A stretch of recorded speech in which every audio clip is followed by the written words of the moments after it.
What up? Get on here, fellas. Waiting for you. Wake up. I'm gonna do this while I drive home. Jump on while you can. Actually, it came from Whole Foods, man. Badass Whole Foods. Let's do it. Oh, I gotta do chat, man. I guess this is all chat, right? Live chat? Whole Foods, that's it. Yo. Starting this off right.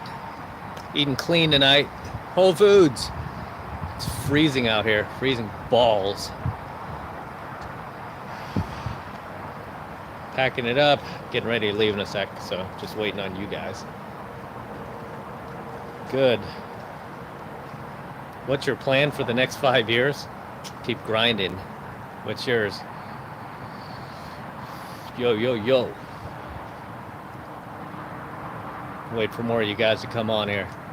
Gonna ride home with me. Yeah, actually, you know what I do? I'm gonna take a piss. I'm gonna get a piss behind my car. I'm gonna piss over here. There's like people still in there right now. Where do you think I am? Whole Foods. Everybody's tell them where I am. Whole Foods, man. Ugh. All right, we're gonna drive home and do this live stream. Okay.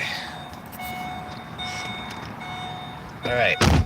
Let me see if I can do this from in here. Let's see here if I could do this. Sorry, guys. I've never done this in the car, so this is gonna be interesting. Gotta try it. Got to try it. All right. There we go. That's good. Is that all right? Where's the DeLorean? It's in the garage. It's raining like crazy out here. I'm not taking that car out in this type of weather. Look who's here. What up, guys? Yeah, man. Oh, just wait for more of you guys to get the notification. You know what we're gonna do? We're gonna roll over here. I'm gonna take a piss. Hey, Hassan with the $2 super chat. Thank you very much. What are your thoughts on AMS? I'm AMS. Alpha Male Secrets, right? Alpha Male Secrets is badass. I don't know who that is. I don't watch other red channels, guys, so I'm not sure who that is actually. Whole Foods is liberal paradise, yeah, except out here in Orange County. It's more like yuppie paradise. All right, I'm like trying to find a place to piss. I should have like went to the bathroom while I was in there, but I didn't. And then I started this live stream because I wanted to come on right at 10 because I promised on Instagram that I would do this right at 10 and I wanted to be on time. So I'm on time. I'm not even on time for my own dates, but I'm totally on time for you guys. Okay, I'm totally gonna piss over here. All right, nobody over here. Okay, let's see. Stay there, guys. Let me grab this. Take you with me while I piss. It's peeking. All right, piss time. I am actually taking a whiz on the live stream. How about that? Who wants some? Okay, let me see. Super chat. All right, Joan Reynoso with a $10 super chat. Hey, I'm in my early 30s. Should I say my real age when I start talking to young girls 18 to 21? Yeah, that's fine. You're still in your 30s, yeah. I was giving out my age all the way until I was like 39. So, yeah, it's super high value when you're older than them and then you own it, right? You gotta own it though, right? You have to look. See, this is a problem when you go out with, you go for girls who are younger. This is a big mistake that a lot of guys make, especially guys who've come on my boot camp who are about my age or even like in their 30s, right? They're like really insecure about talking to women in their early 20s, even though I'm doing it right in front of them. I'm older than these guys. I'm doing it right in front of them. They can't figure out like, why am I so confident when I do it? The reason why I'm so confident to do it is because I don't look at my age as a disadvantage. So if you're in your head when you're talking to girls who are 10, 15, 20 years younger than you, it's because you look at your age as a disadvantage. I've never looked at my age as a disadvantage. I've always looked at it as an advantage. So that's how you have to see your age. It's an advantage. You have a huge advantage over her. Okay, you have a huge advantage over her. You have a lot more life experience. You're more financially stable, probably more mature than she is, and you can teach her things. You can mentor her. So you're the one who's bringing the value into her life. But as far as giving her age, yeah, you could do that all the way up until you're 39. Once you hit 40, it's kind of like, it's kind of like a judgment call, because some girls will trip out about that. So usually, like when you cross 40, I just tell guys, don't volunteer it. Just tell them you're over 21 until she asks you. So yeah, and yes, I'm taking a piss as I do this live stream. Merry Christmas. All right. I got another super chat here. Red Pilled Mike. Hey, what's up, Mike? Long time no see, man. Well, then again, I haven't done one of these in a while, so I figured it was about that time. Okay, yo.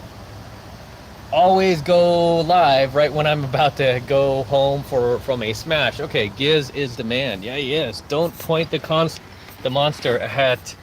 Yeah. Tell me about it. Thanks for the super chat, brother. It's good to see you on here.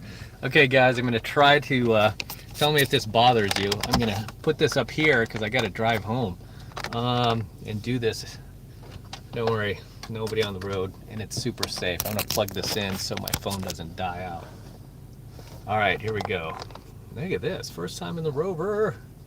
I want to keep this up, though. How do I keep this shit up? Okay. Philippine One Arts with a $5 super chat. Thank you very much, man. I appreciate it. What's going on in the PI? I've been there, believe it or not. I've been to Manila and Cebu and Subic Bay. So yeah, I've been to the Philippines.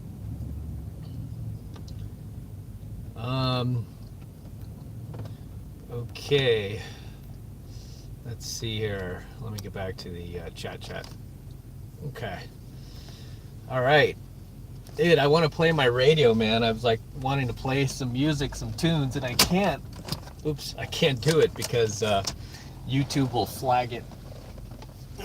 Yeah, YouTube will flag it as copyright. So insane. So I did some coaching videos when I was in Vegas, right? And I was at the fashion show, and in Vegas, everywhere you go, they're just pumping music. So I'm shooting the videos. I'm totally oblivious to it. Next thing you know, I upload them to YouTube. I'm getting flagged for copyright. I'm like, what the fuck? I'm like, when did I copyright these songs? I was like, I don't play music in my videos. And then sure enough, it was because it was in the background. YouTube's so retarded like that. Like, lame, dude. I got another super chat. All right, let's bring on the super chat. Here, I'll pull in here for a second and see if I could. Okay. Jason S. Okay. J. Cindio Music wants to know, what's a good way to meet quality non-leftist women these days? It's been a real challenge for me. Quality women aren't the ones having these girls' night out at clubs and stuff. And you're totally correct, as I snap my neck. The thing is, like, Red Pill Mike, my first royalty sub. Hold on, Mike. I'm going to talk about that. That's another one. Yeah, so when it comes to meeting like non-leftist women, it's really like a crapshoot, right? Because I meet a ton of them. Because I'm usually here. Let me grab this so the steering wheel's not in the way. Usually, when I'm gaming, like a lot of these chicks, man, it's so sad now how many of them just automatically adopt feminism. The good thing is, like, most of them don't really believe it. They're just parroting it because they don't know any better. They don't have a strong man in their life, don't have a weak father figure or no father figure, right? Nobody's ever taught them any better. And then you come into her life and you set her straight. You don't know how many girls I dated, right? I can think of so many, like over half of them. When we first started out, they were parroting that feminist shit, and then within a month into our relationship, they weren't saying nothing about it anymore because I was shutting them down over and over with facts about feminism and how it destroys families and what it's doing to kids and what it's doing to not just men but women too. Little girls who just want to like act like girls and buy dolls and wear pretty dresses. It's like they're being shamed for that in school. So yeah, after I set them straight about it and just hit them with the facts, then they kind of realize how stupid they are, right? But it's shocking how few guys will set these girls straight. Right? So few guys do it. So over half of them, overwhelmingly, are just going to be what I call coffee shop feminists, where you just need to come into their lives and lay down the law, so to speak, right? And even the ones who are pretty hardcore, a lot of those girls can still be turned around too. A lot of them just have to outgrow it. And then there's like 25% of them where no matter what you do, it's in their blood. It's like they're demon possessed and you can't get it out of them, even with the exorcist. Even if you pull an exorcism on them, it's just who they are. And those are the ones where I'm like, okay, too much conflict. I got to let you go. And I've let go of a number of girls like that too, but where it's just like, you can't change them. They can't see the forest through the trees. And you're just like, I don't have time for this. So gotta go. Okay, so let me get back to, Red Pill Mike, the 33, he joined my 33 Secrets royalty subs. So you guys notice on my 33 Secrets channel, there's a new button that says join, right? And that join button is just to get like a little insignia by your name. It's actually really cool, like 33 Secrets insignia. You see Red Pill Mike here just got one. But it's pretty cool. It's a great way to support my channel. I think it's like $9.99. So it's pretty cool. And YouTube just enabled that feature for me to help monetize my channel more. So yeah, helps me out, guys. Helps me out a ton. So I appreciate it. Because I'm growing my staff too, and I'm hiring more people. And so we're building out here. We're building out, which is a great thing. Okay, Ray Channel with a $5 super chat. Thank you very much. Ray asks if a girl at the store works there.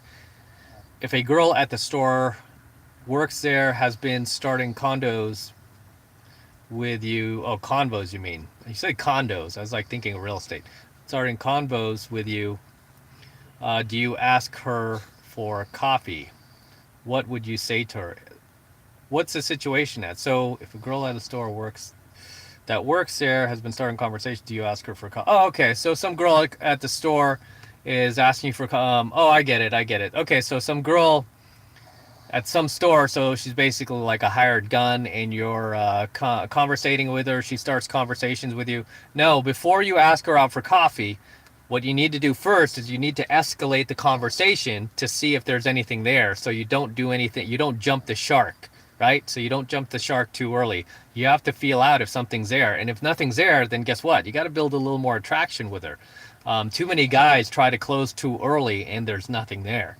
This is why, and this goes back to what I call working solid game.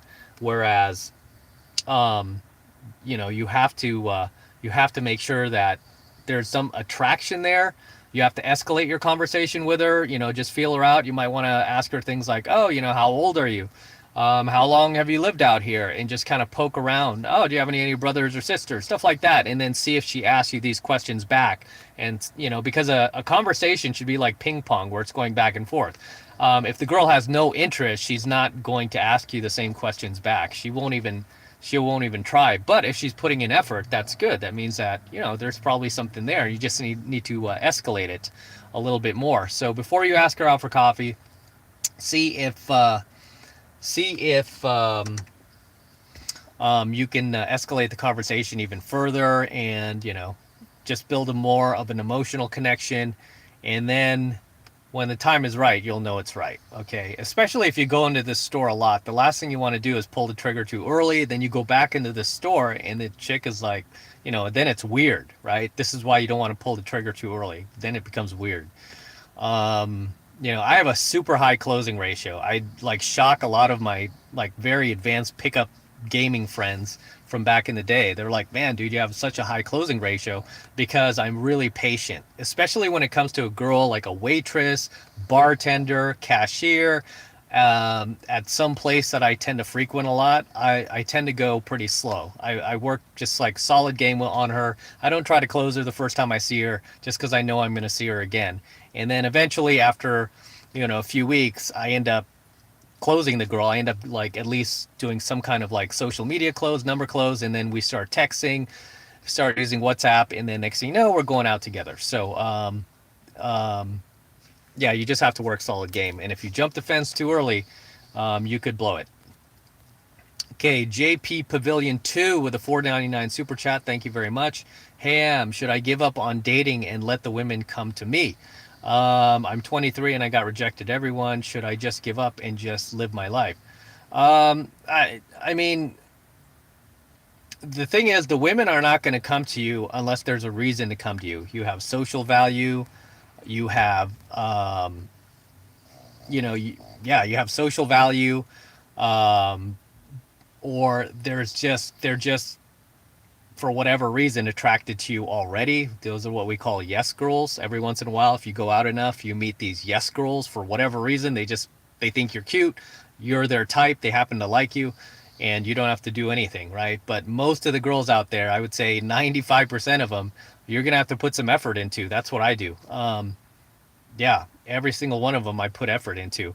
I mean, I've never had a girlfriend that I've met not through cold approach. Like every single chick that I've ever dated or met has been through cold approach. I've never met a girl through my social circle. It's always been through going out and doing cold approach. So yeah, you're gonna have to put some effort in. If you just lay back, kick your feet up, and live your life, they're just not gonna show up at your doorstep. That just doesn't happen. You should live your life, try to be as high value as you can, but also I'm assuming you go out, you go to venues, and you want to have some skill to be able to talk to these girls, right? Thing about this skill of pickup is you're not just learning it to talk to hotties and beautiful women and getting them in your life, but it's a social skill, right? This is like the most valuable skill that I've ever learned in my life was pickup and game, just because of the social acuity that it teaches you, the self-awareness that it teaches you, the ability to carry on and start a conversation, carry on a conversation with anybody, anywhere, any place. You could build a whole social network using these skills. No matter where you move to, any new town. It's an amazing skill to have. This is why I laugh, because I've uploaded a few videos on my 33 Secrets channel.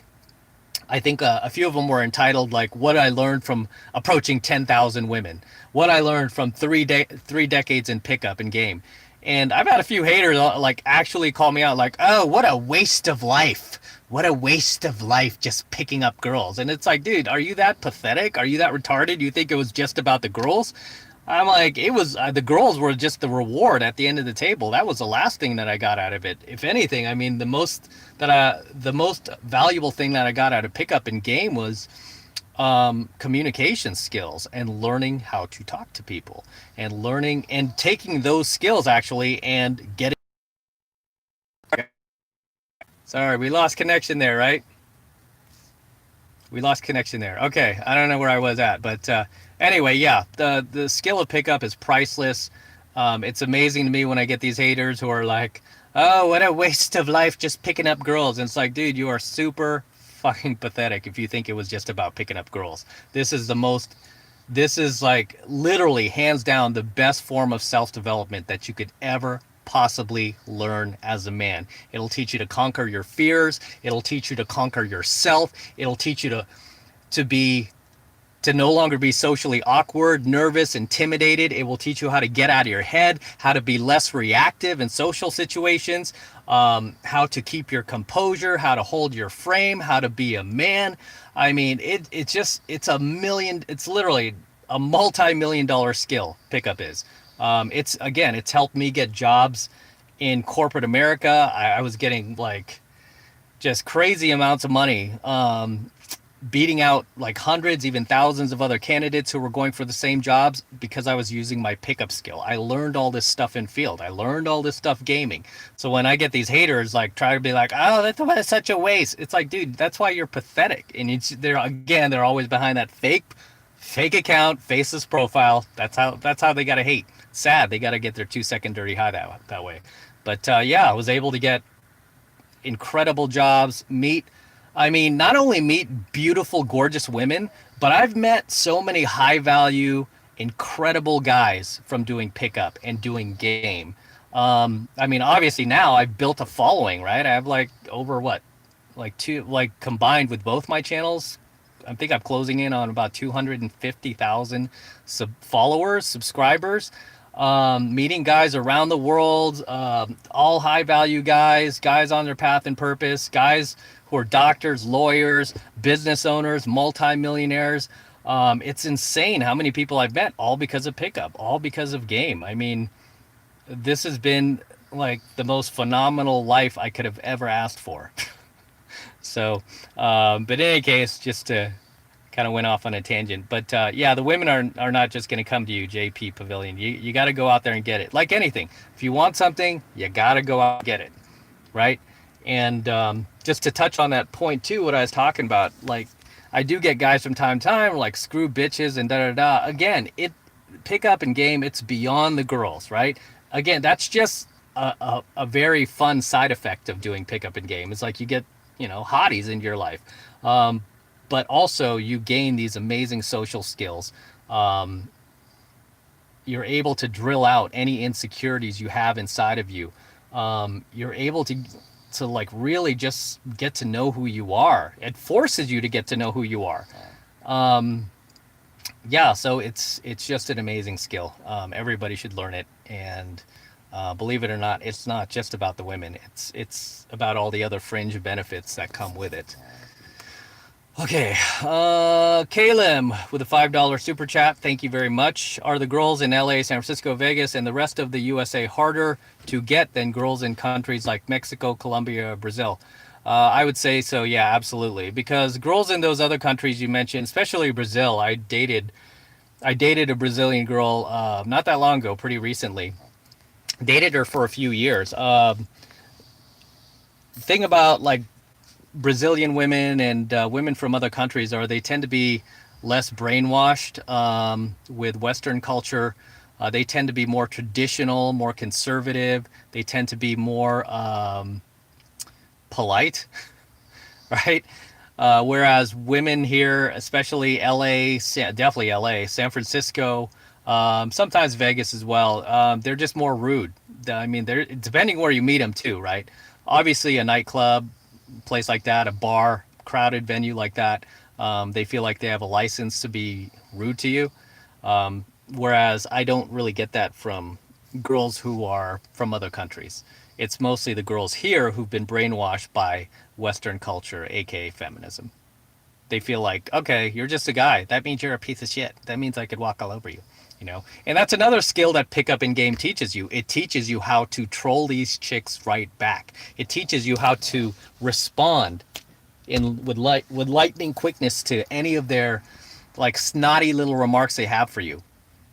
So yeah, I feel like I'm like a Jedi out there with or a Sith, some Sith Lord sometimes with a red lightsaber whenever these chicks act out and try to throw that feminist shit at me. Just because I've been in field so long. So, Joan Reynoso with a $10 super chat. Thank you very much. I'm a single man from New York. Should I buy a house or rent a studio or one-bedroom apartment? I would like to know your advice. That's funny you mentioned that because I was actually going to do a video about real estate on my other channel, my Alpha Male Secrets channel. And the thing is, I would lay off on real estate right now. I was in position to buy a house. I was going to buy a house cash, believe it or not, out in Northern California, over in Danville, which is a really, really nice, quiet, family type area. I just wanted to get out of the city for a while. So, and I wanted to be closer to my parents, right? And I seem to be spending a lot of time in the Bay Area. So yeah, I was thinking, okay, I'll buy a house and then I'll just like live there whenever I'm here. But not since the pandemic happened and then all this racial division and then we just went through a presidential election. I would hold off on that at least for the next 6 months to a year. That's what I'm going to do. I'm just going to hold off because you want to see what happens to the market. Right now, I feel like, or from what I'm seeing, the real estate market is collapsing in some areas, even though a lot of the mainstream news will be like, nope, well, look, the real estate's going up. No, it's going down. Because of COVID, people were not able to afford their rents, or people started working from home. They didn't need to live in the city anymore, so a lot of them just moved to the suburbs, and now rents are just plummeting in places like San Francisco, LA. They're just plummeting, and what's going to follow is real estate prices. And I have the app on my phone. I use Realtor and Zillow.com. I have those apps on my phone, and I always save homes that I like in good areas, right? That I feel like, okay, I might want to buy something in this area. So I always save a lot of homes that catch my eye, and all I've been getting is decrease lately. Like they notify you whenever a home has to decrease its price because they can't sell it. So I'm seeing drops of like 25,000, 50,000. I even saw one that dropped $100,000, right? But obviously these houses in here in California are like going for millions of dollars, right? But still, $100,000 drop, insane. That was not happening just a year ago. Just a year ago, it was like going up, up, up. So now it's like, so I would wait to see what happens this in the coming year, right? With the COVID and everything else, I would wait, hold back. I'm not buying a house right now. I'm totally good. And this is why you guys are always like, why are you always in Vegas? Why are you always traveling? How come you're never home? I'm bored, man. I like to go. I mean, my business is I could run my business virtually. I have the freedom to go wherever I want. So I like Vegas. It's really close by too. It's like right next door to California. And I mean, the rooms are like cheap and it's fun, and restaurants are open 24 hours. What more can you ask for? So been going to Vegas a lot. And I actually even thought about buying a condo there. I was thinking about buying a condo out in Vegas. But again, with the real estate, I don't know what's happening. We're not going to know for at least another year. So I would hold off on buying a house unless you really need one, unless you absolutely need one. But just know that it could just continue to drop in value if you buy that thing. Thing about buying a house versus renting, real quick, if you guys are in this position, if you're not going to live in that house for at least 4 years, do not buy a house, okay? Because you're going to lose money on it with the closing costs. And yeah, I mean, you have to live in that house at least 4 years minimum to make up for the closing costs that are going to eat away into any profits you might make. So Starbucks. So yeah, that's I would suggest just renting until you see what happens with the real estate market. Yeah. So I've even had a few guys ask like, hey, should I move back in with my parents? And they have a really big house and all this other stuff. And these guys are doing fine. They're making plenty of money, but they're like single, just got divorced. They don't have anybody right now. And it's like, dude, do what you got to do. Why pay $4,000 a month for rent? Like, especially here in California, $3-4 grand a month. You're just going to live there by yourself, and be lonely and be sad. Yeah, go stay with your family if that's what you want to do. Red Pill Mike, $20 super chat. Thank you very much, my man, my brother.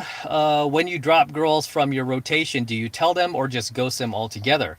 When I cut them off through dialogue, it always seems to turn into a headache. And when I ghost them, they show up where I work and throw drama. Yeah, usually I just start, what I do is a little bit of both. So I start to just slowly back away. I start to become less and less available for them. And it's not even like I'm doing it on purpose. It's just that I don't have enough motivation to fuel my interest, if that makes sense, in them. So if they want to like plan for a date, like, oh, Friday night, we're going out, right? I'm like, nah, I got to work. I rather, I mean, that's usually a bad sign too. If I rather shoot coaching videos, work, or live stream on a Friday night, that's usually bad news. So I just start backing away, and then finally the girl at some point will either get the hint, or she will like literally send a text and reach out and say, "Hey, is this over? Because if it is, I want to move on." And I'll just tell her, I'm like, yeah, go do that. I mean, if I don't feel there's anything there, I don't want to keep her. I don't want to keep her around. I don't want to waste her good years, especially if she's closing in on 30. I'm like, go do that, girl. I'm like, I don't want to be responsible for using up your youth. So yeah, I don't really ghost them. I mean, I still respond to their texts and stuff, but they could tell there's more of a withdrawal, right? They could tell I'm like emotionally more withdrawn from the text. I'm just not feeling it anymore. So yeah. I mean, unless we're like in a boyfriend girlfriend relationship and I want to end it, then I'll probably give her a verbal heads up and be like, hey, I'm not sure about this. Maybe we should just kind of roll back to an open relationship or something like that. But yeah, I'm usually pretty upfront. I don't like to hide things. I used to back in the day, and yeah, they would do things like that, like show up at your work, go crazy, and like start yelling at you, making a scene. Ah, it's insane. But thank you for the question, Red Pill Mike. DK Borelli with a $5 super chat. Thank you very much. Hollywood gives Leo DiCaprio a lot of crap with dating younger women. How red pill do you think Leo is, as much as a liberal he may be? See, see people like Leo. I almost feel like they're like closet liberals, right? These guys are more like closet liberals, almost like closet feminists. It's like they parrot this stuff, but they don't really act it out. Oddly, right? Their actions in real life totally conflict with their beliefs that they proclaim on like TV and PSAs and stuff like that. So, yeah, it's hard to say in Leo's case, just because, I mean, he has a lot of just social value, especially being in that movie Titanic. Man, women love, especially, it doesn't matter what age the chick is, right? She could be like a teenager watching that thing, and she'll be like, I can't wait till I grow up. I'm going to go meet Leo. She doesn't care. He's like twice her age. But you know who else? I was just watching this movie. You know who else is dating younger women too? Richard Gere. You guys remember Richard Gere? The reason why I thought of Richard Gere was because I just watched Officer and a Gentleman on Amazon Prime the other night. It just, me and my girl decided to throw it on. She was like, oh, what is this movie about? And I'm like, put that movie on, girl. Because she's much younger, so she doesn't know Richard Gere. She's like, who is Richard Gere? She's like, is that the Pretty Woman guy? I'm like, yeah. But she's like, what's Officer and a Gentleman? I'm like, put it on, put it on. And then she like Googled him, and she's like, oh my gosh, he's dating. He's like 71 right now, right? Richard Gere's 71. He's dating like a 37-year-old. So 47, 57, 67. So she's like basically 34 years younger than him. And I think he might have met her in her late 20s. I'm not sure. But yeah, so pretty crazy stuff, man. Pretty crazy stuff. Last girl that I dated that was that young, she was 19. So yeah, that's much younger than me. And did I care? No. Right? Nobody says anything too. That's a funny thing. Is like nobody ever says, it's only online, right? That like people have made hater comments, but in real life, I mean, I've gone to dinner with this chick several times. We've gone out in public like literally almost every day, and nobody's ever stopped and like, whoa, hey, what's going on here? No, everyone's just like, oh god. Where there's a Starbucks we go to, and the barista in the Starbucks is always like, oh, you guys are so cute. You guys are such a great couple. Okay, Alex W with a $5 super chat. How do you get over a divorce? Wife of 9 years. I have plenty of hobbies. I'm in shape, 27 and wealthy. You're only 27 years old, man. You're in the first quarter, right? You're in the first quarter right now, so you got plenty of time to push through this. But if you're married for 9 years, it's probably going to take you a good year to really, really just get over her. Just because you were married for that long. especially if she was the one who ended it, then you're probably more heartbroken than she is. Or you were probably more invested in that relationship than she was. So the good thing is you're only 27 and you could easily move on from that. Hopefully you didn't have any kids together. So if you didn't have kids, that makes it even easier. But you have to start moving. That's the thing. If you just sit at home and you sulk and you just stick your head in the pillow, you're just never going to get over her. You're just constantly going to think of her. So you need to start moving. You need to start getting your mojo going, right? Your mojo, your testosterone. You need to start getting that stuff going. So very, very important. You start moving around, start going out. Even with the COVID stuff, you can start going out. Re-engaging with your hobbies, re-engaging with your old friends, and just going back to being you again, feeling what it's like to be you again. Because whenever you're in a relationship like that, especially marriage, you kind of lose yourself in it. You forget who you are. You forget how badass you are, right? And it's not until things are finally cut off and you finally get over it that you start to feel good again, right? So, but it all starts with you moving. So you have to move, have to start moving and getting out there. And this is why I'm constantly moving in life, and I'm not going through any type of divorce or breakup. I just like to keep moving. It just keeps me awake, keeps me feeling good, keeps me feeling alert in life. I just like moving around. Daniel with the $50 super chat. Thank you very much. Would you ever date a woman like Ronda Rousey or Holly Holm? I don't think I know Holly Holm, but I do know Ronda Rousey. So you talk about the female UFC fighter. She's actually not bad looking. I mean, I did see photos of her like all done up. She's not bad looking, but when she's in the ring, it's kind of like super dudeish, which would turn me off. But I don't even know. I think she's retired now from fighting, right? So yeah, if she's still young enough, and she's. I mean, from what I remember, don't quote me on this, but I did see photos of her like at some awards thing, and she looked pretty decent, blonde hair, and totally what I go for. So as I'd probably do it, yeah. But I also have seen photos of her in her fighting gear, and it's like, yeah, yeah. So that's like a super, yeah, that's like a super buzzkill right there. Um, yeah, I mean, personally, I prefer girls who are just feminine and ladylike, and I don't even like girls who curse. Like constantly curse like a sailor. I mean, every once in a while is fine, but like, yeah, I just like girls who act like a woman, don't act like a man, don't act masculine, and smell good. Like really nice, sweet smelling perfume is always good. And it seems like younger girls have that shit dialed down. Like most younger girls, like in their early 20s, late teens, early 20s, have like really, like really, really alluring perfume. There's something about their perfume. And then they kind of lose their touch as they get older. And then they start getting that like kind of like boring perfume or annoying perfume or old lady perfume. So, yeah, those are my thoughts on that. Prat Yush with the $100 rupee super chat. I think it's 100 rupees.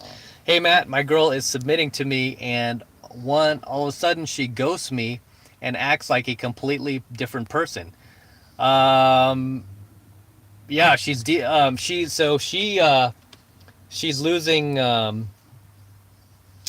She's not seeing enough value in you right now. So yeah, what you need to do is you need to pull back, and yes, you need to ghost her. You need to disappear for a little while, and you need to do your own thing. Don't disappear and wait for her, because a lot of guys are like, okay, I'll do this technique M taught me. I'll ghost her and I'll wait for her. No, just go away for a while. Do your own thing. Focus on your other hobbies, other friends, even other women. If you're not in a monogamous relationship with her, go do your own thing, right? Because the longer you stay and you just keep letting this go on and on, um,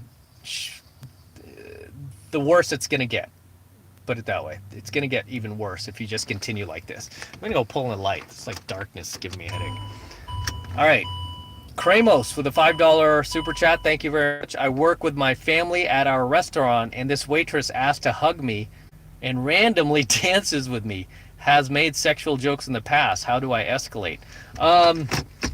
Okay, that's pretty funny. She says that. I mean, if she's doing all that, I would have escalated right as she was doing that. I would have been like, at least escalating to see if she's kidding or not, because I've had girls do that to me as well. There's this Chipotle that I go to, like, you guys know what Chipotle is, however you say it, Chipotle, that I go into at least once a week, and there's like this female that works in there. She's like the manager.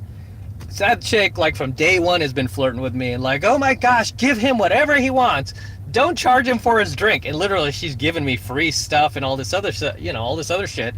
But she's just playful like that. I've seen her do that with other people too. So I never really took it seriously. Plus, I'm not really attracted to her that way. But you have to, if you are attracted to this girl, then yeah, you have to pull the trigger, man. You're actually killing your value if you just sit there and just kind of don't do anything about it. So you have to, you do have to escalate. I mean, if you're dancing with her and, you know, I mean, I'm surprised you haven't escalated already.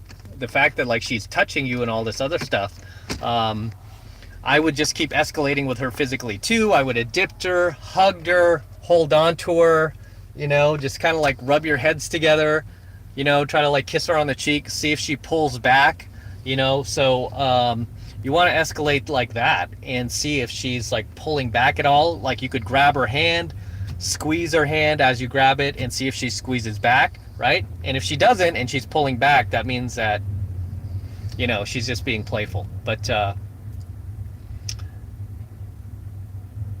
if she's hugging you and like just dancing with you and all this other stuff, she could just be, it sounds like she could just be a big flirt too. Which in that case, she's probably easy to hook up with. I've met girls like that too in field that are just like really touchy-feely like that. They're just flirtatious, you know, but then again, you always end up learning the hard way that you're not the only one that she's like that with. But sure, yeah, you could totally escalate. Just do what I told you. The next time she grabs you or hugs you, because this is at your family's restaurant, you could grab her back. You could hold her too and grab her neck and stuff like that, and then see how she responds to that. Hold on, I'm going to hit this light real quick, guys, because I'm like driving and there's 5-0 up ahead. So let me put this up here. Hang on. Oh, you see me? Okay, there we go.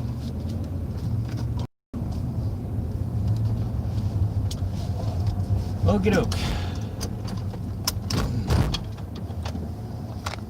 All right, sorry about that. Okay. Yeah, that was the police over there. All right, so let's get back to the super chat. Okay. Man, I got a bunch in here, man. Okay, a little bit more light here, guys. Let me jump in on this. All right, there we go. Way better light, right? Okay. No, dude, we're on a live stream.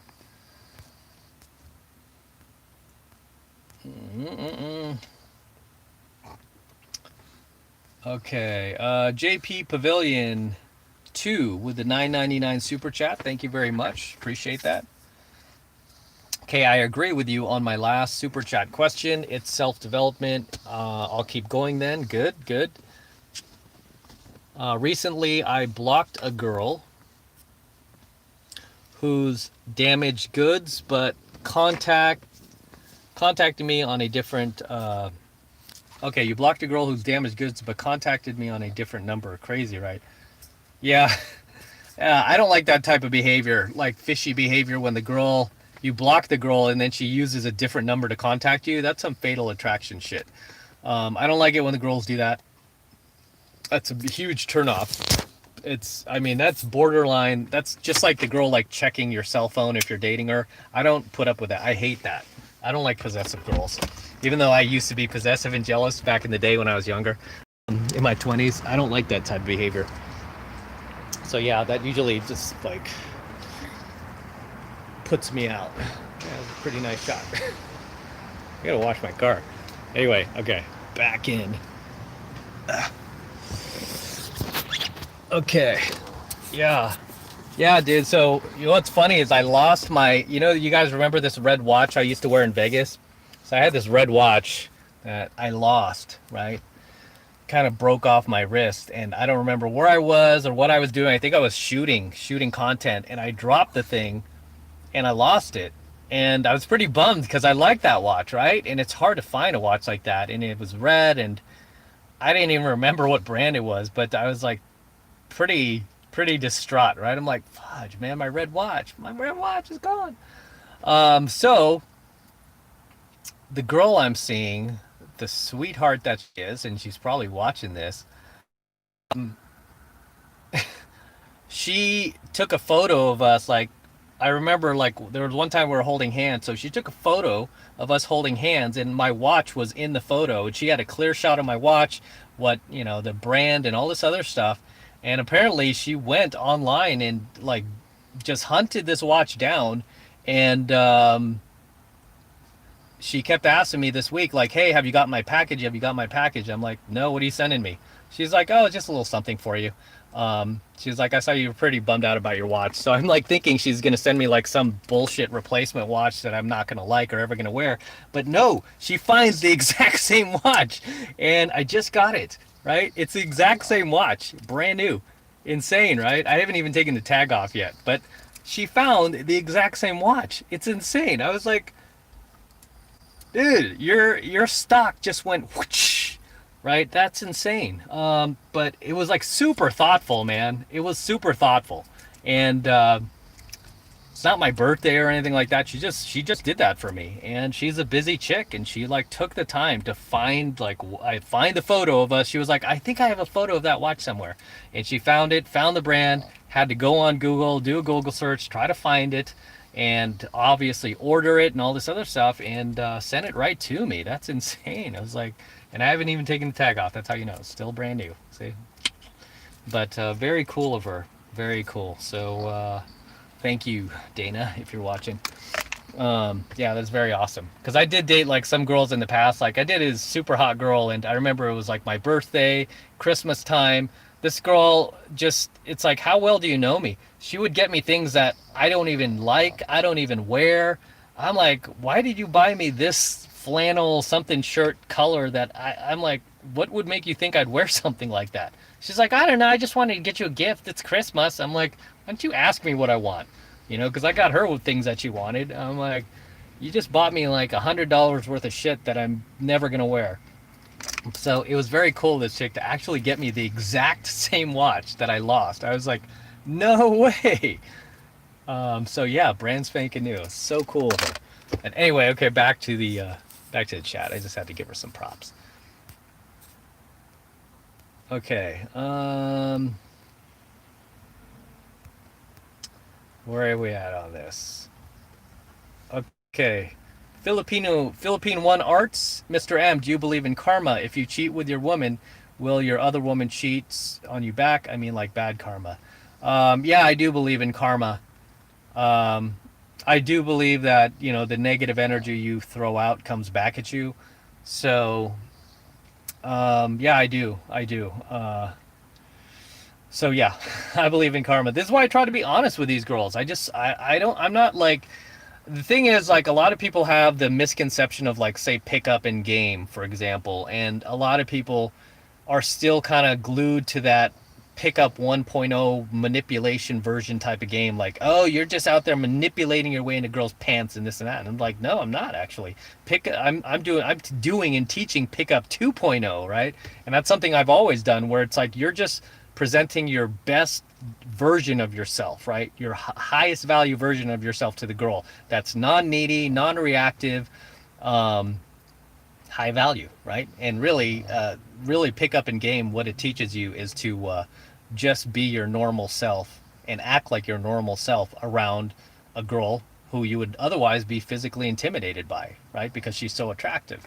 So that's what game pickup does. But a lot of people get the misconception like, oh, it's about manipulation. It's like, no, dude, it's about being your best authentic self. That's a good thing. And this is why I like, if I'm dating or if I have dating rotation going, I make sure to let those other girls know. If I meet another girl and she's interested in dating me, I will tell her point blank, well, I am kind of dating somebody else. Really? Okay, so I guess you're not interested in me. I'm like, I didn't say that. I said I'd be interested in getting to know you and seeing where it goes, which is true. I'm like, hey, if it goes somewhere, then maybe it could be, we could just do this, me and you. I'm like, I'm fine with dating one person. I don't need to date 6 people.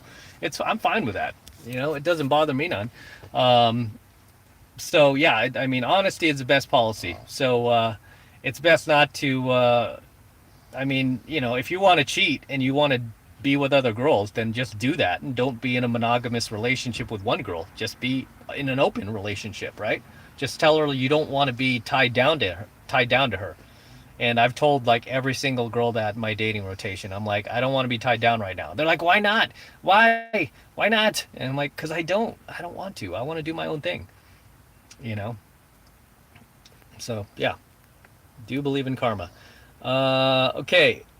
Kalem with a $5 super chat. Thank you very much. Relating to the question I said before, would traveling and gaming in South America, Laos, Vietnam prepare you for girls in LA, SF, Vegas? Probably not. They're on a different level here. And when I say a different level, I mean a different level of entitlement. A whole new level of entitlement. Girls out here, you know what really screwed them over out here was dating apps. Dating apps and social media. So you've got, besides Instagram, Facebook, and all these beta orbiters on there pumping up their ego. Now, once the dating apps came around, like Tinder, Bumble, even before that, Match.com, and all these other, Plenty of Fish, Zeus, all these other dating apps, it really ballooned these chicks' perception of themselves. It really made them feel like they could get, look, I'm an overweight, obese 4. I could get a 10. I could get a Chad. And it's like, no, Chad will just bang you if he's bored, but Chad ain't sticking around. That's what these girls don't understand. It's like, you could get pretty much anybody to bang you, even a model-looking guy, like if you're cute enough, right? Not all of them will. Some of them will have standards. I have standards. I ain't gonna bang no 5. I don't care how horny I am. I'm just not gonna do it. But a lot of guys will. It's just like, okay, I'll do it. They don't care. So unfortunately, yeah, these girls have been poisoned by dating apps and social media to think that their value is much higher than it is. That's why I use the term 49ers a lot, right? 4 that think she's a 9. 49er, you're a 49er. So is it going to prepare you for girls here? No, because girls here just have a whole different level of entitlement. But on the reverse, it would prepare you for other girls. Say you were gaming here and dealing with this, like these chicks who think they're like goddesses and, just perfect little heavenly creatures, of beauty. When you come from here and then you go to a country like Ukraine or something like that, right? You pick up Ukrainian girls, or even Swedish girls, you'll notice that it's much easier. It's much easier. I love it when I meet girls who are just like visiting here from another country. I love that because they're so much nicer. They're so much more polite. They're so much easier to game. It's so easy to just take them out and go out with them and be like, hey, let's hang out after this. Let's go get some food. Okay, yeah, that's great. And they're just totally open to you. And a lot of them too, because they're visiting, they want to meet foreign guys, right? And if you're an American, you're foreign to them. So it works in your favor. So yeah, that's my answer to that. All right, the Huber channel, 747, just like the airplane. Thank you very much for the super chat. I appreciate that. Good to see you. Good to see you too. Thank you. I appreciate the super chat. That's awesome. Red Pill Mike with a $5 super chat. Younger girls I date will always take an extreme and active interest in the music and movies I grew up with. I never get tired of that aspect. Yeah, man, it's awesome, man. That's the thing. Is like a lot of guys who are like say my age or your age, and they date a girl who's not even barely 10 years younger. It's like they try to hide all that. They're like they try to synchronize their brain to hers versus her synchronizing their brain to his. And they're trying to like be hip. They're trying to be down with today's music or whoever the latest musicians are. Whereas that's you know, that doesn't that doesn't fly with me. Right? I'm usually like, hey, I'm the guy here. You know, you're coming into my world. You're going to learn about my world. If I feel like learning about something about today's generation, I'll do that. But obviously, there's not really much that interests me with that. I like my stuff, and usually the girls that I bring in who are younger, just like your girls, Mike, um, they appreciate that, right? They appreciate that. They're like, oh, this is cool. Oh my gosh. And speaking of which, that chick who was over, we were watching Officer and a Gentleman. She loved that movie. She loved it. She was like, oh my God, this movie was so awesome. I didn't think she'd like it that much, but she was like almost in tears at the end. I was like, are you like tearing up? And she's like, oh my God, it's so beautiful. Like the ending, you guys remember the ending of if you haven't watched Officer and a Gentleman, you should. So the ending was basically he becomes a naval officer. He was studying to become a pilot, like in Top Gun, and so he goes and like grabs this chick at the end. It's what we call a what do they call this stuff? I forgot what they had a name for it in Hollywood. Knight in shining armor ending or something like that. Something like that, like a white knight ending, something like that. But yeah, he basically carries her off into the sunset. But she loved that movie. I just liked it because I liked the part where they just got to the naval base and Lou Gossett Jr., right? Lou Gossett Jr. was the drill sergeant. He was yelling at like right when they got there. He was yelling at them. They were all like, apparently they were all supposed to be like liberals or something. He was like, where have you guys been all your life? Bad mouth in your country. Listening to Mick Jagger music. Right? Where y'all been? You look like you came from an orgy, you know. So yeah, total like drill sergeant type. But that was my favorite part of the movie. But yeah, she loved it. So great movie, worth watching. Okay, Jojo K with a $20 super chat. Thank you very much. I watched your vids and took your advice from prison. Shit. Are you out? I hope you're out. Not the best situation, and female officers are low value, but hey, so was I. I smashed a few of these chicks and am now on my purpose after prison. Oh, you're out. Good to hear, man. Good to hear, and congratulations on getting out. I know that's not easy, and best of wishes to you moving forward, man. Best of wishes to you. And yeah, I mean, I wasn't in prison or anything, but I was in jail for a couple of months at one point when I was younger, just constantly getting into trouble, fighting. Yeah, I mean, right? You wouldn't even think. Look at this smile. It was like, was that really that bad? But yeah, it's just like pretty reactive back then. Um, so yeah, like one too many times, and finally the judge was like, can't let you go this time. This time you're gonna have to, you know, learn your lesson. Tired of seeing you, Mr. Cross. I'm sending you downtown for 3 months. I'm like, 3 months? I mean, that was like a lifetime. But I made use of the time, man. I just read books. Yeah, I was into filmmaking back then, so I had a notebook. I wrote a screenplay while I was sitting around. Yeah, I just kept busy. I stayed productive. I didn't really talk to anybody. I just stayed productive, worked out while I was there. And then one day I woke up, I was like, they're like, oh, you're out. I'm like, oh shit, okay. I even overslept that day. I could have got out early in the morning. I slept till like noon. And they're like, hey, you're done. Get out. I'm like, oh, okay. But I'm glad to hear you're out of prison, man. Good luck. And yeah, stay on your path and purpose, brother.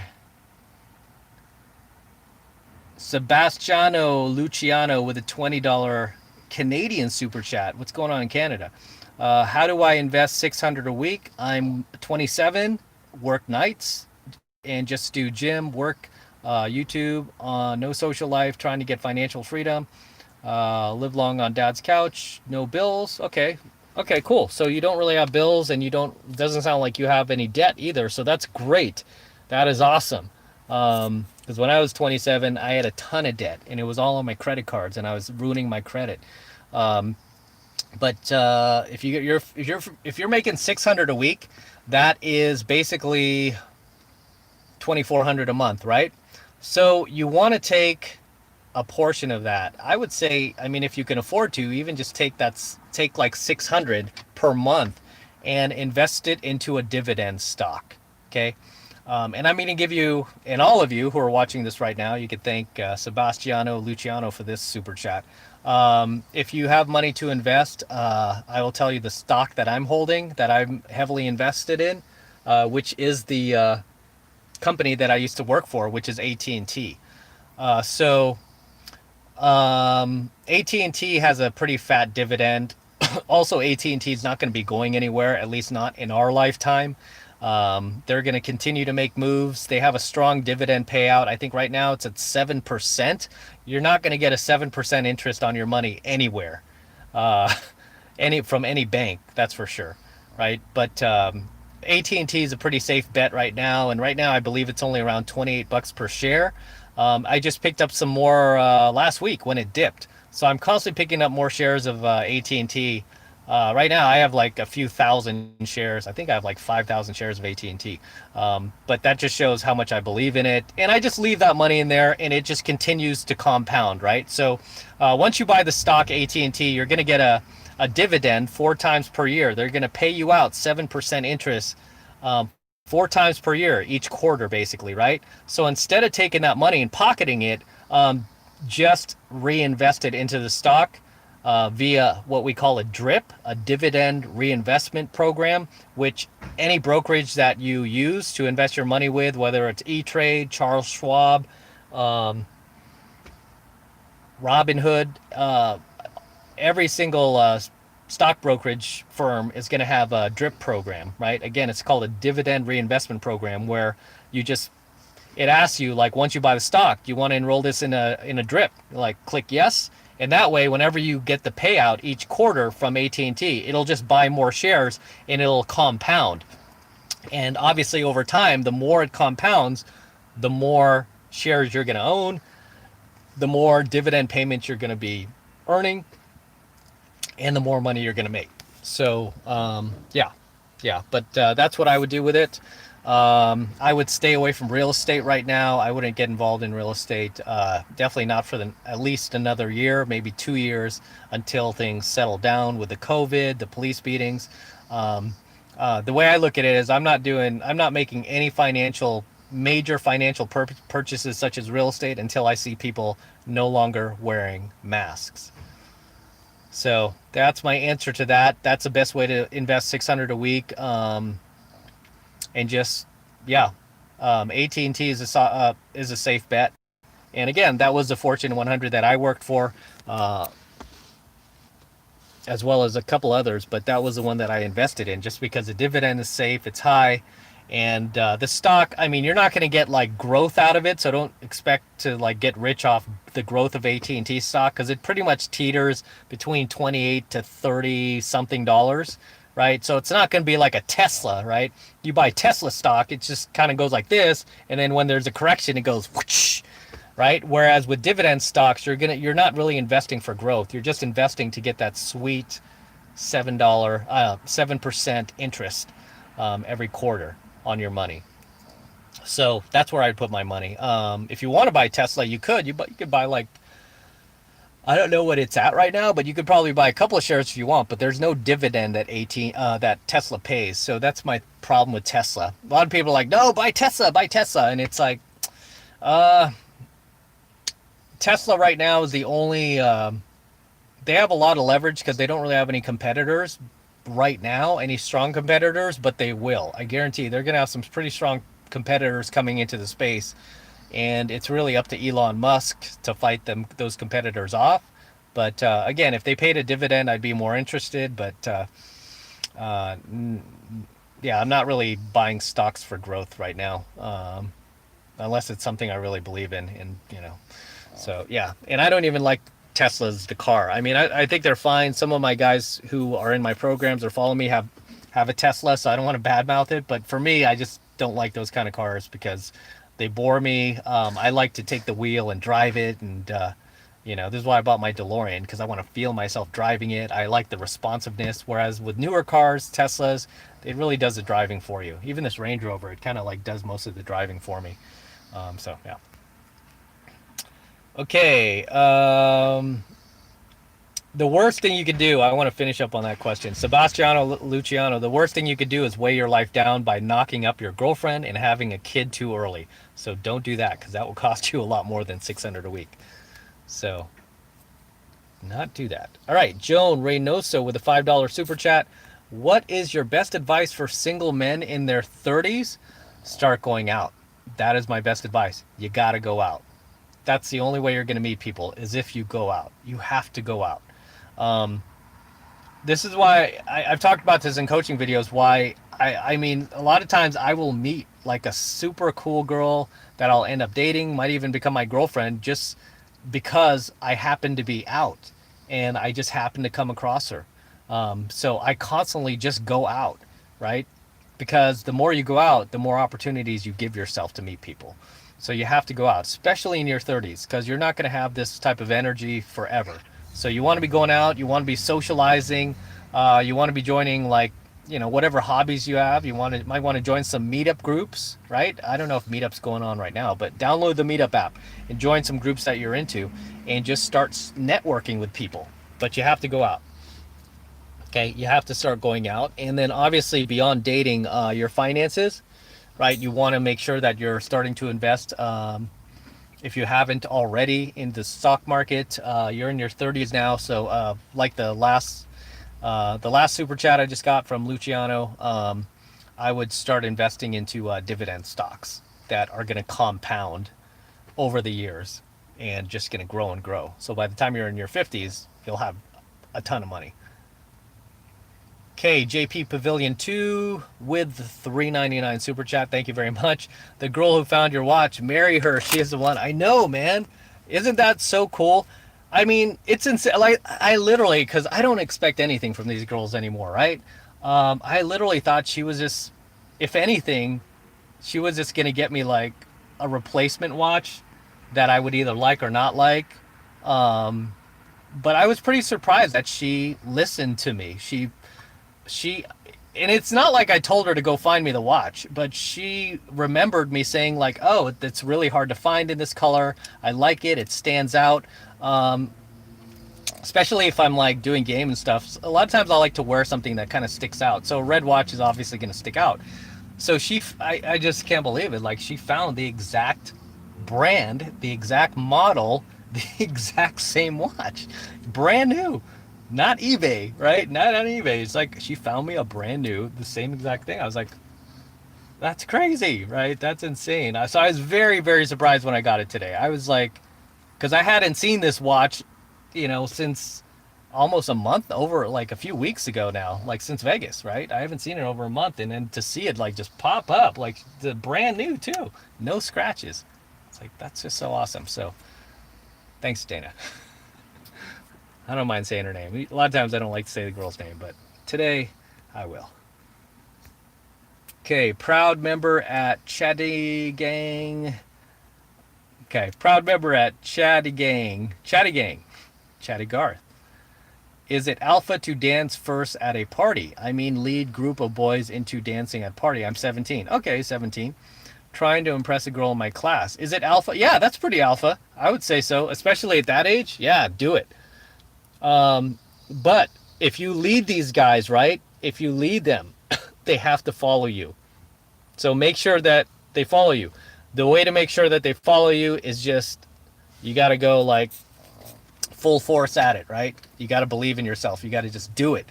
Be like, let's go, dance floor now, right? And then they'll follow your lead. But if you're like, hey, can you guys like follow me out there just really quick? They'll be like, no, you don't want that. Like, hey, let's go, everybody, now, and just get everyone pumped up, and then they'll follow you, right? That's how you get guys to follow you. Think of it like a rally. But yeah, that's pretty alpha, man. It's pretty alpha. If 17, I miss high school. I miss being that age. It was so easy to meet girls back then in high school. Really, all you needed was a cool car. Remember, fellas? Like, back when you're in high school, you just needed a cool car, man. For you guys who are, like, close to my age, yeah, that was it. That's all you needed. You didn't need much game, just needed a cool car. You're way ahead of everyone. But that's how you do it, man. 17, let's lead them right into the dance floor. And also, too, you could try teasing her a little bit, right? Even if that doesn't work, you could try, like, negging her a little bit, playfully. Just playfully neg her. You could say something like, you know what? You're like the 9th hottest girl at this school. The 9th hottest, for sure. She'll be like, 9th hottest? What's that mean? Right? Yeah. No, because this other girl, she's super hot. Then there's this girl. Then this, yeah, you're about the 9th. And then if she gets mad, you could be like, I'm just kidding. I'm teasing you, right? I wouldn't say that if you were ugly. I'm just kidding, right? But if she doesn't, then, you know, you could just keep playing along. But that's a little nag too for you guys watching that I like to use on girls sometimes. If I'm like in a playful mood, I'm doing day game, I'm like, oh, whoa. You're the 4th hottest girl I've seen so far today. The girl will be like, 4th hottest? What? You know? I mean, just naturally as a human, you'd be like, why not the 1st? So it's a fun little nag. And if she gets pissed, again, you could dial it back. Be like, I'm kidding. I'm just joking. You're the hottest, okay? Like the 2nd hottest. I just saw a guest model before you. So you're the 2nd. Come on. You're competing with a guest model. Retro Scotty with a $5 super chat. Hey, Em, it's great to catch you on here. What's your advice to me? A guy wanting to improve my channel. You mean your YouTube channel? Job, retail after college, lifestyle, and confidence. Okay, first thing with a YouTube channel that I will tell you right now is try to avoid these dopey intros that so many YouTubers do. I have an entrepreneurs group in LA. Got like over, we're closing in on 2,000 members, I think. But yeah, we're definitely at like 1,500 members plus. And a lot of those people are trying to start their YouTube channel. And I tell every single one of them, don't do the dopey intro. And don't spend the first minute asking people to subscribe to your channel. It drives me nuts when I see new YouTubers make that mistake. It drives me nuts watching anybody's YouTube channel where they do that. And they usually have very, very few subscribers. And then they wonder why. So I'm telling you, as an experienced YouTuber, been on YouTube over 10 years, and I did used to do the dopey intros, but back then they were cool. Now they're annoying, right? Now they're just annoying. Why do you think when I do my content, I jump right into the topic? Have you guys noticed that? I bet you didn't notice, right? Whenever you see the title of the topic on my video, do I not jump right into it? As soon as you click play on my videos, this is what makes me different from all the other YouTubers you're probably watching. When you see the title of my video, you click play, that is the first thing I repeat, is the title. And then I say, hey, this is what we're going to jump into. I don't sit there and dilly-dally for the first few minutes talking about, hey, make sure you're subscribed. And I save that till the end. If anything, I wait till the end because I want to give you value first, right? So when you're starting a YouTube channel, you want to give people value first. And then if they like your value, then you could ask for that, right? You can say, hey, man, like my video, comment, subscribe, buy my product. You could do that at the end, right? So I've had a few people complain like, why do you have to plug your thing at the end? I'm like, dude, you're lucky I don't plug it in the beginning. I'm like, most people plug it in the beginning, they plug it in the middle, then they plug it again at the end. I only plug my stuff at the end, where I'm like, hey, like my video, subscribe, da-da-da.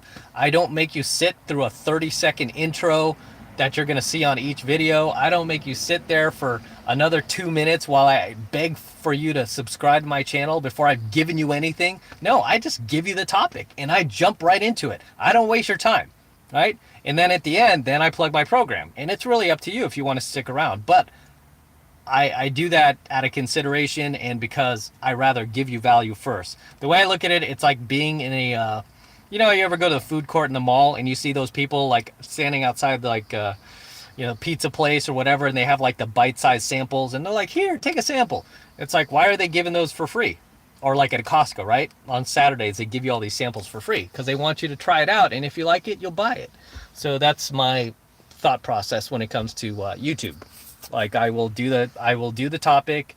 I'll give you the value first. And if you want to stick around, if you want to jump in my program, then great. But I'm not going to push that in your face like you just clicked onto my video. I'm not going to be like, oh, hey, by the way, jump into my program. Make sure you subscribe.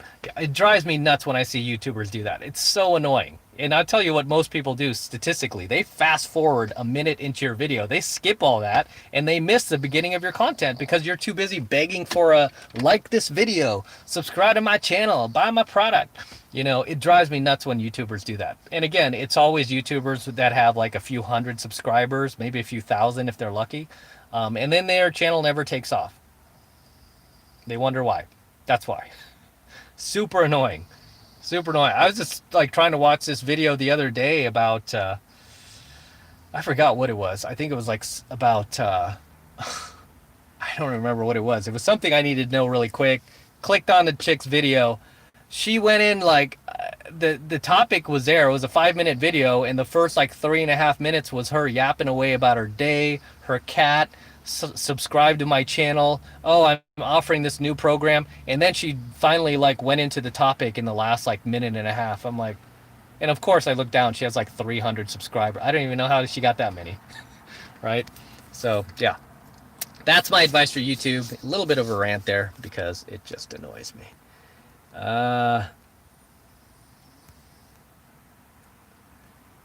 Okay, what's your advice to I want to improve my channel? Okay, so we'll talk about that. Job, retail after college. Yeah, obviously if you're working retail now, you're in college, that makes sense. Yeah, you're just going to want to move up, try to get with a bigger company, try to get with a corporation or something like that. Get an entry-level job there where you could work your way up, where there's opportunity for promotion, where the pay is obviously better, you get a bigger salary. So yeah, you're going to want to move up in the world. Don't stay at the retail job too long, because I see some people get a little too comfortable and they stay there for years and years, man.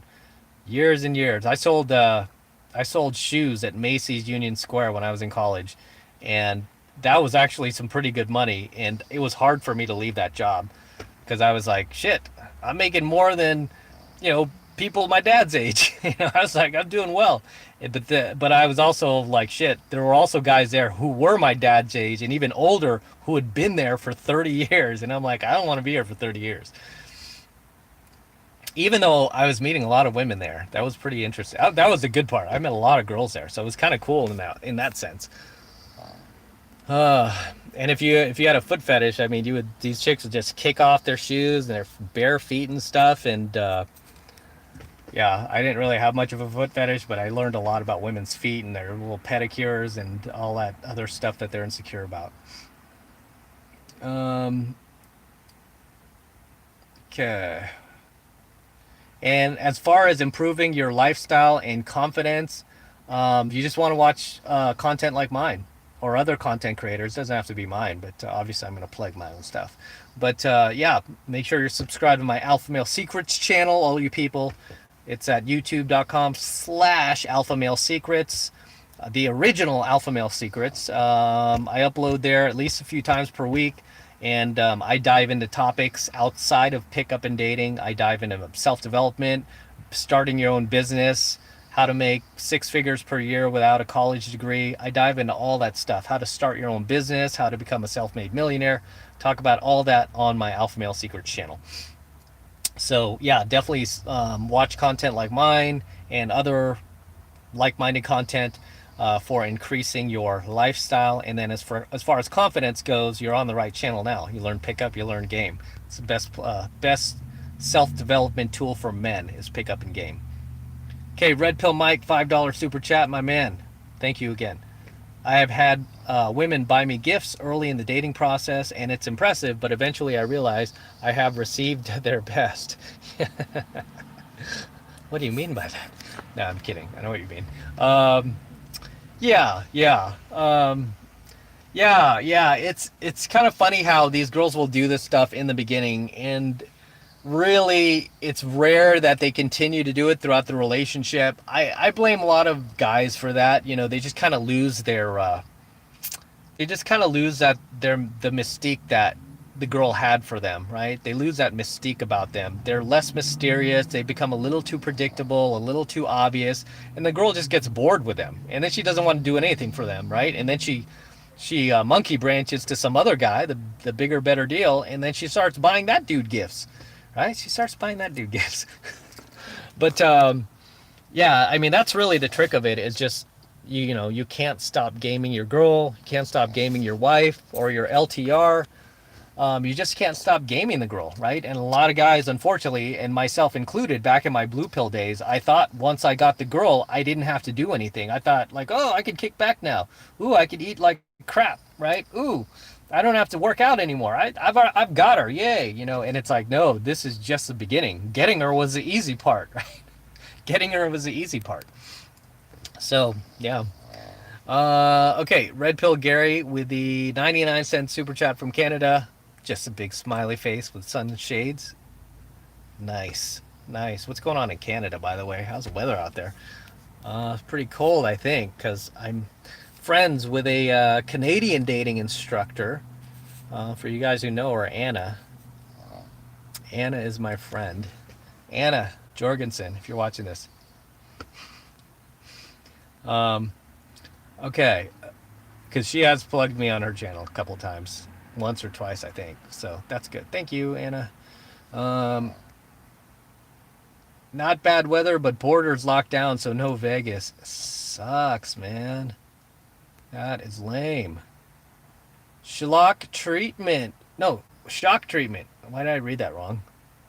Shock. Oh, hey, what's going on, my brother? Yeah, yeah. So this guy, he shares a lot of my videos, all my videos actually, on Facebook. I really appreciate that, by the way, man. Yeah, I don't log into Facebook too often, but whenever I do and I see it, I'm like. So I really, really appreciate that. And all you other guys, man, share my videos. What's wrong with you? We need to grow this tribe, but I appreciate that, man. Thank you very much. I love it. Okay, let's see. What else we got here? I'm going to try to go through some more. How much battery I have? Oh, I got 29%. RP Mike is everywhere. That's right. Used to buy so much for girls, but not these days. Yeah, I don't really buy girls presents either. And I've never bought this girl anything. That's why I was like, ha. You know, I was just surprised. Yeah, that was pretty cool. That was pretty cool. Very, very cool. Yeah, and for you guys who asked me about the Google chick, I'm not dating the Google chick anymore. So the girl who was working at Google, she was like a structural engineer, really smart girl and stuff. We left on a good note. I mean, the door's open, but then she's like heading into 30 now, so I'm not going to tap into that. But very cool. Yeah, we dated for a while, and I liked her. Yeah, and the funny thing about that girl was, I think about it, like literally, she like took me out 99% of the time. I can only think of once or twice where I paid, and it was only coffee or something. I don't know why. She was always way ahead. I would like go to the bathroom or whatever, and then she'd be like, "Oh, I already took care of the bill." Like, what? You know? I mean, yeah. And she got tickets for I forgot what game it was, like a basketball game, NBA basketball game, and that shit was like $400. So yeah, she spent a good ton on me. That was, yeah, I never expected her to do that either, but she did. And you know, I was going to at least take her on a vacation, repay her, and you know, take her somewhere like Mexico or something, because she was constantly taking me out, and we ended up breaking up. Okay. It's only worth it if you give it out for free. Okay, I don't know what that means. Okay. You love the feet video that I shot? Yeah.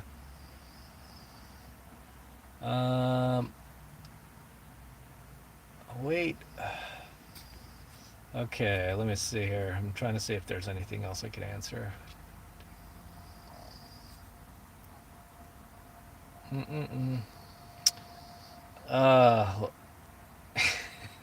So bad. Thoughts on Kamala Harris as VP? Kamala Harris, if he becomes the president, she's not going to be VP for long. She's going to become your president, people. They know that. I mean, that's why they had him ran. I believe is because they know his, like, you know, his mental state is just going to decline more and more. They talk about Trump being a one-term president. Biden's going to be a one-term president too, right? If he gets elected, they're still fighting it. They're still fighting it in court. So we'll see what happens. So yeah, I mean, he's officially not president until I believe it's a Supreme Court votes him in. I think it's like December 14th. But I mean, the media cannot. They could say whoever they want is president. They could say I'm president. It doesn't matter, right? It doesn't matter till December 14th. But the media cannot elect a president. But I believe if I believe she could end up becoming the president at some point. But Biden's probably going to be a one-termer because he's going to be like 83 years old by the time the next term, his re-election is up. Yeah, he's gonna be like 83. That's, yeah. And based on his mental state, I wouldn't put too much on there. Nathan B, laugh out loud. Matt has a foot fetish. No, I don't. But I do like girls with pretty feet. I've lucked out too. I've lucked out, man. I've lucked out. Like every girl that I've dated, slept with, has had nice feet. I haven't had to complain about it. I haven't had that. But then again, too, I've always gone for girls who are naturally beautiful, naturally pretty, and usually the rest follows, right? I don't think I've ever met a girl who's like naturally pretty and beautiful, and then she has like hammer toes or anything like that, or or jacked up feet. So, yeah.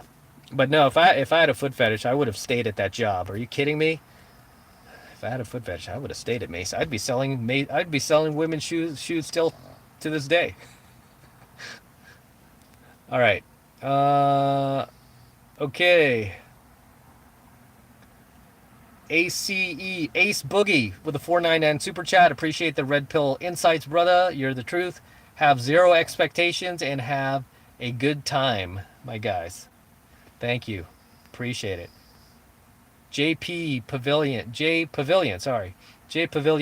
with the 299 super chat. Time for bed now. How do I keep confident anyways? How do I keep confident always? Loaded question, but I'm going to answer it. The way that you become confident, stay confident, and maintain your confidence is to know thyself, right? To know thyself. Because your thoughts create your reality. I've taught you guys that over and over. Your thoughts create your reality. And your reality should be that you're the boss. You're the man. Doesn't mean you're perfect. You still have things to improve on, but you have to have faith. You have to believe in yourself. That's how you stay confident. And most of all, turn off your televisions and all this mainstream shit telling you that you suck because you're a guy, because you're a man, because you have a penis. Oh, you're bad. You're bad. You're bad. Have you guys seen that latest L'Oreal commercial? That thing cracked me up. Like the sexual harassment L'Oreal commercial is hilarious. Oh, but yeah, it was pretty funny. I was like, oh, these are all the guys that don't learn game. Look how creepy they're acting. Okay, Sebastiano Luciano with another $5 Canadian super chat. Thank you very much. Do approaches here and there, got phone numbers, but notice blondes always have attitude. Why are blondes act spoiled like that? Usually because blondes get a whole lot of attention. They're not all like that though, but I do see what you're saying, but they do get the majority of attention. This is why a lot of girls will dye their hair blonde, and I can't stand that. I can't stand that. I'll call girls out on that too. I'll be like, are you a real blonde? And then just wait for an answer. No, this is my real hair. They never like to answer that directly either. They'll be like, no, that's my real hair. I'm like, that's not the question. I asked if you're a real blonde, or are you blonde from the bottle? Because if you're blonde from the bottle, just admit it. Right? And the girl will be like, yeah, I dye my hair. Oh, okay, what's your natural hair color? And then she'll be like, it's like dark brown, it's brunette. I'm like, okay, she's not real. I like real blondes, right? But they're hard to come by. But yeah, some of these girls with blonde hair, they act spoiled and stuff. But I don't know. I've dated a lot of blondes. The Google girl was blonde. So the girl I'm dating now who bought me the watch is blonde, like natural blonde too. So not all of them are like that. They're pretty cool. Yeah, it's just a matter of where you're going. But I don't even look at their hair color so much as I do more of their attitude, right? For me, it's their attitude, and how much they've been brainwashed with feminism. It's like a lot of girls are carrying on that feminist crap now, and yeah, I can't stand that. All right, Ace Boogie with the 199 super chat. Thank you very much. You're either a pimp or a simp. Never be a simp. That's true. You're either pimping or you're simping, right? You're either pimping or you're simping. Make sure you're doing the former. Sebastiano Luciano with a $5 Canadian super chat again. Thank you very much. I can get any girl when I'm in zone and can make any girl smile. That's great. But blondes always act rude, loudmouth, and like I'm lucky to be talking to them. See, the thing is, you want to be careful that this doesn't become ingrained in your head and it becomes a self-fulfilling prophecy where you think, shit, all blondes are bitches. Oh my gosh, all blondes are all like that. You don't want to get that in your head, because you will meet some blondes that are cool, but you have to keep yourself open to it. Right? And this is why I try not to peg anybody. I try not to like corner anybody in my mind mentally, like, oh, they've got to be like this if they're a brunette or a redhead or anything like that. I just keep a blank, just kind of keep like a blank, give everybody a blank slate, and then I approach them, and then I can kind of decide how they are. But if you go in with that mindset, like, shit, all blondes are like this, you're gonna find what you're looking for. You're basically gonna find that. But if you go in with a different mindset, like, hey, maybe not all blondes are like this. Maybe there's some that are cool, and I need to go find the cool ones, right? Because I have an affinity for blondes. I like blondes, right? I prefer blondes. The only thing I would prefer more than a blonde is a redhead. That would be my ultimate, just because there are so few natural redheads out there, right? I can think of, like, on one hand how many I've gotten. They're so hard to find, like a natural redhead that doesn't look goofy or like straight ginger or anything like that, but like beautiful redhead. For me, that's like the pinnacle. And then blondes, right? But yeah, I go for blondes all the time. And yeah, some of them could be bitchy, but for the most part, it's like, okay, they're just like any other girl, right? So yeah, you don't want that to become a self-fulfilling prophecy where like every female you see that's blonde is automatically must be rotten to the core, you know? Yeah, because if you met the blonde that I'm seeing now, I mean, you'd be like, oh, actually, she's pretty cool. How did you meet her? Cold approach. Met her through cold approach. And she's like, and she would have a right to be a bitch to people because she gets approached so much. It's insane. She gets approached. She gets guys hitting on her. Guys that she works with are constantly trying to hit her up. And she's telling them, she's like, no, I'm not available. I'm not available. I'm not available. All right. But I remember when I cold approached her, she was fairly polite. She wasn't mean. She got a little bit mean when we actually started dating for some reason. I don't know. But I had to check her on that. I'm like, hey, knock that shit off, right? Don't start that. Like, we just started dating. Don't start that shit. Right? And she didn't do it after that. She never did again. And here we are. Just bought me this watch. So I have to take this tag off. I want to wear it. I mean, I literally just got it. I was like, just amazed. But yeah. Okay. Ace Boogie with the 199 super chat. Okay, yeah, you're either simp or a pimp. Gotcha.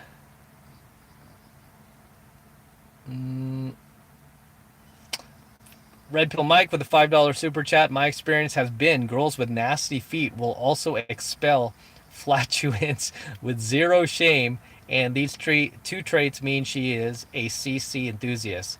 Yeah.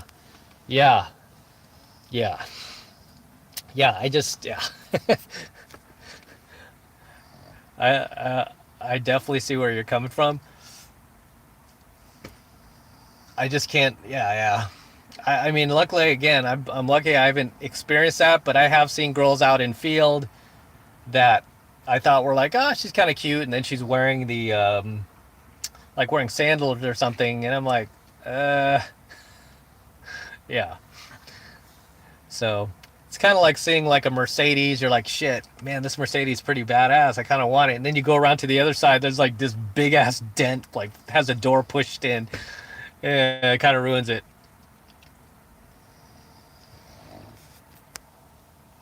Juan Sariles. I hope I'm saying that right. Juan Sariles. Juan Sariles with a $5 super chat. Thank you very much. I appreciate that. Just giving support for the 33 Secrets channel. I appreciate it. Troll King with a $1.99 super chat. Matt finally got a job again. Yay! Awesome. It's graveyard though. No big deal. What's wrong with that? What's wrong with that? Nothing wrong with that. I worked graveyard before.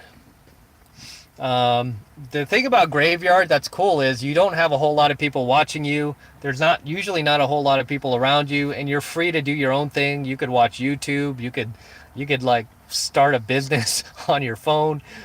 You could do all sorts of things when you're working graveyard because nobody's really, like over your shoulder unless you're working with your boss and he's with you 24/7. Then yeah, that would suck. But the graveyard's pretty good because you get to do your own thing. Philippine One Arts with a $5 super chat. Thank you very much. And lastly, what can you advise to prevent bad karma from your woman? If you plan to date other women, and I think this thing's holding me back since then.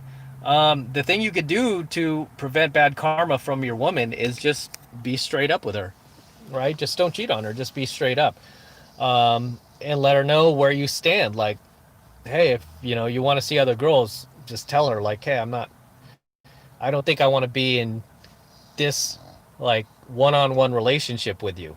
And believe it or not, I mean, it's really high value. The girl's not going to go anywhere. I mean, she'll actually be even more attracted to you for the fact that you don't want her, right? I just uploaded a coaching video on this. Women want men that they can't have. And by telling her like, hey, this is not what I'm looking for, then you're not going to get that bad karma from her, right? But if you try to lie and just kind of sneak around behind her back and you're taking advantage of the situation, then yeah, bad karma is going to come back around. So as they say, honesty is the best policy, right? Honesty is the best policy. I'm going to tilt this way. Yeah, honesty is the best policy, guys. Okay, back to the El Super Chat.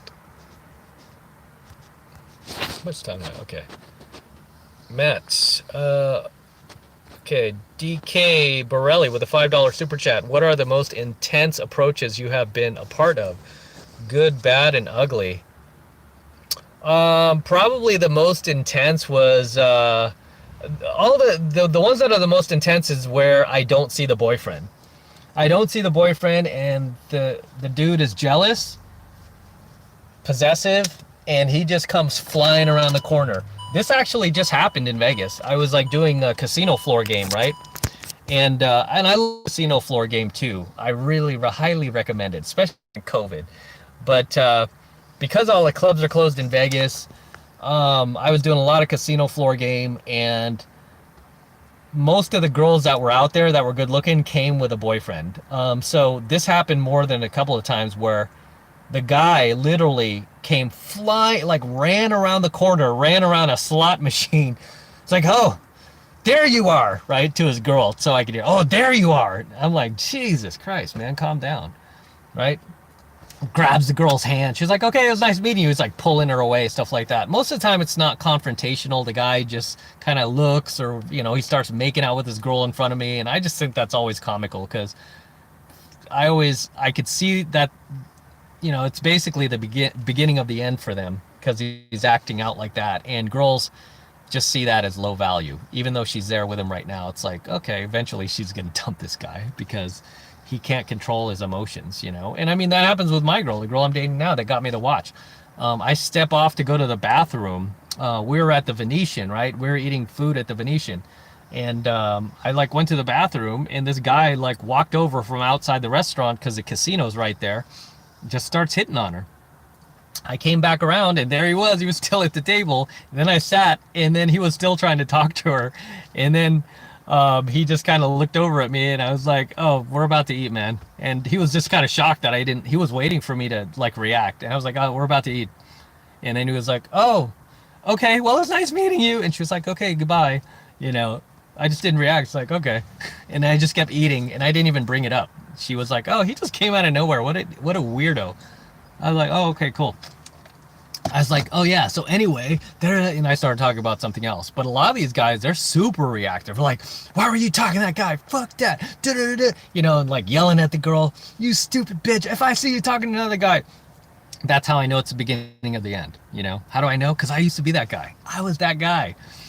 Right. So yeah, you can't get jealous. But yeah, those are some bad ones. Other ones, I talked about how I went to jail. That was because some dude grabbed my girlfriend's ass at a club in San Francisco when I was like 21. Yeah, I was 21, just turned 21, and I was there with my girlfriend. And some dude like grabbed her ass while she was dancing, and I just swung. All right, I didn't even ask questions. I just punched him, and then we started fighting, and then we like brawled, and the bouncers took us out, and I was still wailing on him, and so that was probably a bad one. But you know, I mean, that was years ago. But yeah, that's one. Some good ones I can think of. I mean, obviously the claw. The claw is phenomenal, right? If you follow me on Instagram, there's one where you could kind of scroll down. I uploaded it about a year ago, but basically my date, I went through the claw. I mean, I basically met her through the claw. And then on the date, our first date, I videoed it and uploaded it to my Instagram, asking her how she felt about me using the claw on her when we first met. And so that is actually on my Instagram at Matt Cross Official if you want to watch that. That's more, I tell more of the story on that, and then she backs me up on it, and she could kind of she gives her her reaction to what I did, and just the fact that it was kind of like just out of nowhere, and she was talking to 5 guys at the time when I saw her, and I just went in between these 5 dudes who were much bigger than me, and like I was like whoosh, whoosh, just pulled her out of there, right? Because I came in to use the bathroom and I saw this girl, and I was like, ooh, I'm gonna talk to her, but let me go pee first. So I was standing in line to go pee for like 10 minutes, went pee, came out, and she's still talking to these guys. None of these guys were closing, and it kind of annoys me. At that point, I just felt like they were being inconsiderate. I'm like, you're not gonna close, dude. Get out of the way. I need to talk to this girl, right? So I just went whoosh, whoosh. Kind of a dick move, but it worked. And so yeah, that was one of my favorite approaches that that I actually uploaded to my channel. And my date is reacting to yeah, how we met through the claw. Yeah, I would love to upload shit like that on YouTube, but now they're banning pickup channels with infields. I've had to unlist a lot of my infield videos that I had on my channel for years, from like 2012 to all the way from 2012 to 2018, 19. I had to unlist a number of them because YouTube was banning pickup channels. Literally anything with infield, they were just deleting them. So yeah, it's unfortunate. All right. Joan Reynoso with a $10 super chat. Thank you very much. What is your opinion about renting a studio versus a 1-bedroom apartment in New York for a single man? Do you think girls care about it? They don't. They don't. Preferably, I mean, personally, especially in New York, because it's pretty expensive. It's like California, right? I would go for the studio. I used to get the 1-bedroom, like back when I was renting, right?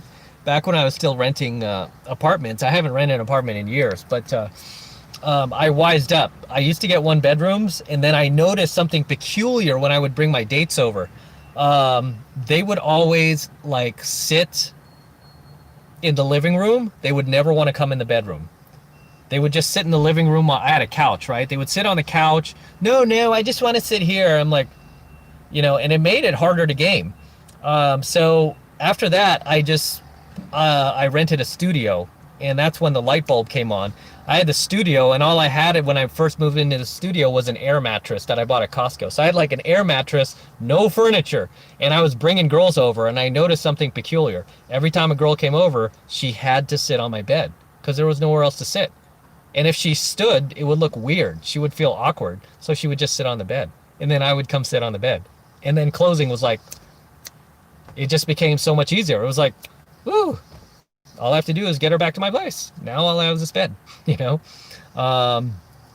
So yeah, I would go for the studio, because not only are you going to save money, you'll probably save at least $1,000 extra per month that you could invest that money in towards instead. But it's way easier to close. If any of these girls become like a girlfriend, and you know, you want to move into a bigger place, and do that together.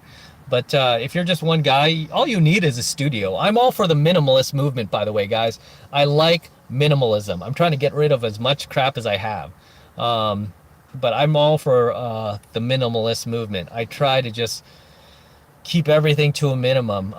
That's another reason why I don't want to buy real estate right now. touching back on that, because we talked about real estate, I don't want to buy any real estate right now, is because I just don't have the mental energy to deal with real estate. I don't want to deal with a property right now and having to clean it, having to, take care of it, having to mow the lawn or hire people to do it. I mean, you could hire people to do these things, but still, it's a house, right? You still have to divert some mental energy towards keeping it up. I just don't have the patience for it right now. I mean, my business is growing, my business is taking off. I'm like working 24 hours a day, 7 days a week. And when I'm not doing that, I'm going off to Vegas. I'm gaming, doing casino floor game. I'm doing pickup. I'm going out. I'm constantly just moving. So the last thing I want right now is a house, because I've even had some relatives like, oh, if he's doing so well, why doesn't he just buy a house? And it's like, dude, I don't have time right now. My business is taking off. It's like everything's going great right now, and I don't want to be pegged down to a house. Even where I'm living right now, it's like I get bored after a few weeks and I have to take off. I have to go somewhere. And right now with COVID, you can't leave the country, so I just go off to Vegas because it's close by. I can take my car, just jump in my Range Rover and just shoot over there, right? I don't even need to bother with flying, because I usually go for like a month. That's the beauty of having my own business, is like I could stay. Like I see most people fly into, like, say, Vegas or wherever, right? Tahoe for like the weekend. I usually, when I go for a month. So I'm there for a while, and I just stay in the hotel for a month, right? And then the people who work there get to know me, and they're like, oh my God, it's you. How are you? Yeah, there was this one chick, two chicks actually, who worked at the hotel at the Venetian, that I kind of felt were attracted to me. It was like the lady at the front desk, and then this other lady that worked in the restaurant that I would go to in the middle of the night, and sometimes I would just eat in there. But yeah, they were both like super flirty with me, and they weren't bad looking either.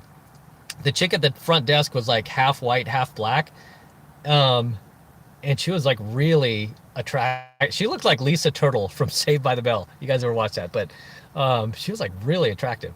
And the other chick was, I want to say she was like Irish, like just moved here from Ireland. She was like really attractive as well. But yeah. So, okay, let's see if we got any more super chats here. Zoram with a 1999 super chat. Thank you very much. How would you balance doing all right in life and posting? How would you balance doing all right in life and posting on social media? Knowing some friends seem like they're struggling during pandemic, but I still want to be inspirational to others. Oh, okay.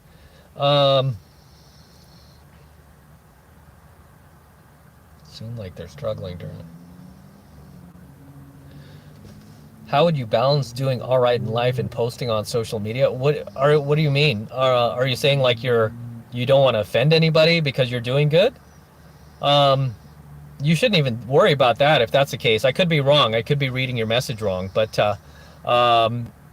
yeah, you shouldn't be worried about that. You're not responsible for other people's feelings, You're not. And I mean, everybody right now is having a hard time through the pandemic. Some people are, but I have family members right now who are out of work because of the pandemic, So, it's just the nature of the beast. But when you post on social media, assuming that they're not jealous, they'll look at it as inspirational. But regardless, you're always going to have some people who get envious over it, right? People who just take it the wrong way and they get envious. I get that too. I get that all the time. It's like people, some people are even like, why do you always have to flaunt the DeLorean? And it's like, what are you talking about? I just got this car. I love this car. I'm going to show it whenever I want. I'm not trying to flaunt it. I love this car, right? But I'm in my Range Rover right now. But so you're not responsible for what people feel. The way to be inspirational to others is to lead by example, right? To follow your own values. And you're going to have people who hate on you, but that's okay, and even if they're family members, that's okay. Then you'll know what you're dealing with, right?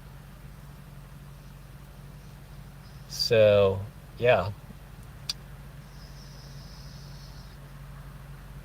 But if you're doing all right in life, you should be posting that, right? You should be posting that. Why wouldn't you? Right? Why wouldn't you? So yeah, I mean,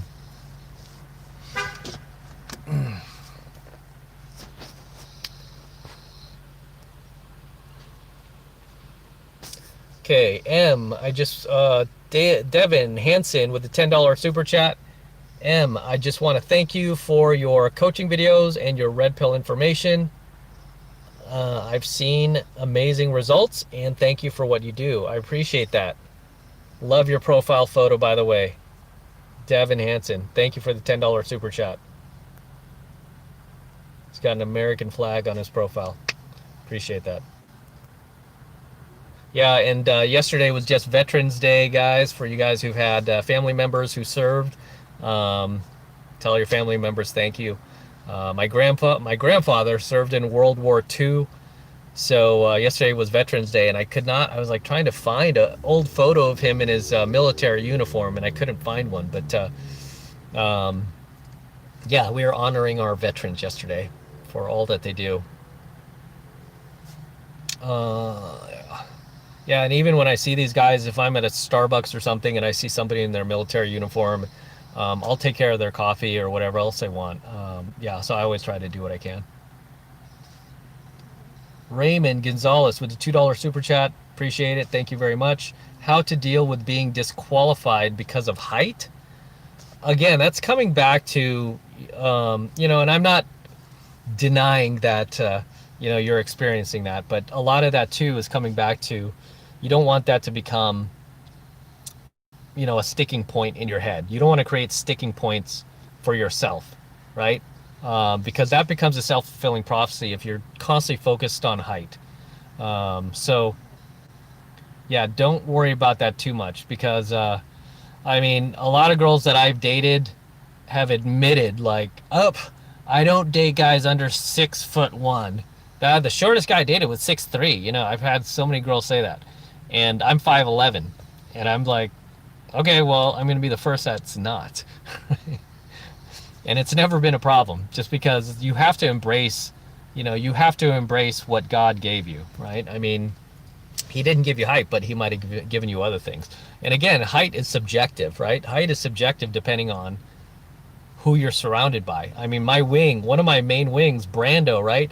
Dude is like gargantuan. The dude is like 6'5", 6'6". So this guy's like towering over me. It's like 6'5", 6'6", and it's insane, right? But again, it just depends who you're around. Most of my wingmen, I'm like usually taller than, and most girls you're going to be taller than. But yeah, you don't want that to become a sticking point in your head, your height, because again, it becomes a self-fulfilling prophecy. So you have to embrace it, you have to use it, and you, at the end of the day, I mean, you can't, you know, you just can't take yourself so seriously, right? Because from what I found, I mean, height's not that big of an issue. I've had guys on my boot camp who are like 5'4", did fine, you know, because they're just super confident, super fun guys, always laughing, always smiling, don't take themselves too seriously, and they do great on boot camp. Whereas I've had guys who are like 6'3", 6'4", just suck and hate boot camp because they feel like they're missing something else, right? If it's not their height, oh, it's my looks, it's my hair, oh, is it the fact that I have a shitty car? It's always something, right? So you don't want that become a self-fulfilling prophecy. I mean, with me, I can easily go, hey, you know, I'm kind of getting up there, maybe I can't get these younger girls anymore, but I don't think like that, right? I don't think like that, because then again, it becomes a self-fulfilling prophecy.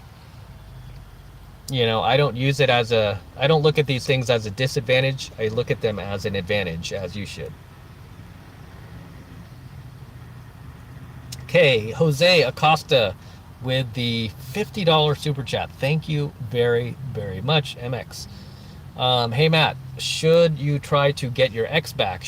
She dumped you. If so, how? If your ex dumped you, should you try to get her back? No. You should never try to get in it. Try. Okay? Remember that word, try. You should never try to get anybody back. You should just do what you do. Live as a high-value male, and the girls will come, including your exes. Your exes will come back. I've had exes come back just because I've forgotten all about them. I started dating other women, I stopped validating them, and then they came back. Usually when an ex comes back, she's coming back for one reason. She wants validation. She wants to know she could still get you. And as soon as she gets you, it's kind of like a catch-22. As soon as she gets you and you come back to her, she drops you all over again, right? Is there a way to fix this? Yes, absolutely. I mean, I don't recommend going back to an ex who already dumped you, because as they say, you can never go backwards in a relationship. You know, once you pass your best before date, it's really tough to make things work. You know, they have that saying, your best before date. If you ever see milk, if you look on the back of each milk carton, it says there's a best before date, right? It's best to drink this milk before this date. So every relationship has a best before date. At least every relationship that deteriorates, right? I mean, I've seen relationships go for 50, 60 years and they're fine, right? My parents, been married 50 years now. We just celebrated their 50th year anniversary. And this girl I'm talking to said, hey, what's their secret? And I said, they still go on dates. They still love each other. And they've just grown closer together. So, as far as like getting your ex back, if she dropped you, there's a reason for that. And she's really not going to come back until you fix that. Okay, so your ex isn't, a girl just doesn't dump you out of nowhere for no reason. There's a reason she's dumping you. And the prime reason a female dumps you is because you've lost value in her eyes. She no longer sees that you have the value that she's looking for. And this is why she monkey branches to another guy that she feels has that value, right? So you have to get that value back. And the way that you get that back is you have to literally, you know, ghost her for a while, right? In clinical terms, they call this going no contact. Go no contact, right? If you talk to a relationship therapist, they'll be like, oh, no contact. Well, on the streets, we call this ghosting the motherfucker, right? You got to ghost them. And when you ghost them, the thing is, a lot of guys will try to do this as a technique. They'll ghost the girl, their ex-girlfriend, and then they'll kind of wait. Like, oh shit, it's been 2 weeks. I can't take this. She hasn't called yet. No, when you ghost her, you just have to move on for a while. You have to let her go for a while. She'll be back, right? If you do this, she'll come back. At some point, she will come back. I guarantee it. And she'll usually come back the week that you're over her, right? Around the same time you get over her mentally, that's when she'll come back. I don't know why girls do that, but they do, right? They do it every single time without fail. It's like right when you start to get over them, that's when they kind of like, hey, thought of you today, thought I'd send you a text. I saw something on the subway and I thought of you. And that's when you got to be like, that's nice, right? You can't take her back. You can't. I mean, unless you have a kid, the only times I recommend doing it, like going back, is if you have a kid together. That's the only time, because every kid needs a father, and it's just unfair to the kid, right? It's unfair to the kid. So that's the only time I recommend ever going back, is if you have a kid together. And I've helped and coached a few guys to get their ex-wife back, because they had a family together, and now like the tables have turned. The guy has all the power he never thought he would, just from a few coaching lessons that I gave him, a few things that he needed to fix in his game. Because a lot of times these guys aren't making like massive mistakes. It's just little tiny adjustments here and there that I could help them with once they tell me about their situation, why their wife is acting up, why the wife left. We could usually formulate a plan to get her back and for the power to shift in his favor. Because because my thinking is, when I coach guys through this, I don't want them to just get their ex back. Okay, that is just on the, that's just the tip of the iceberg. You get your ex back.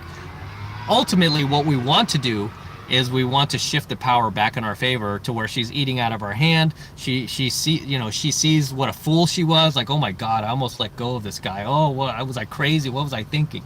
Right? And she sees that value in you again.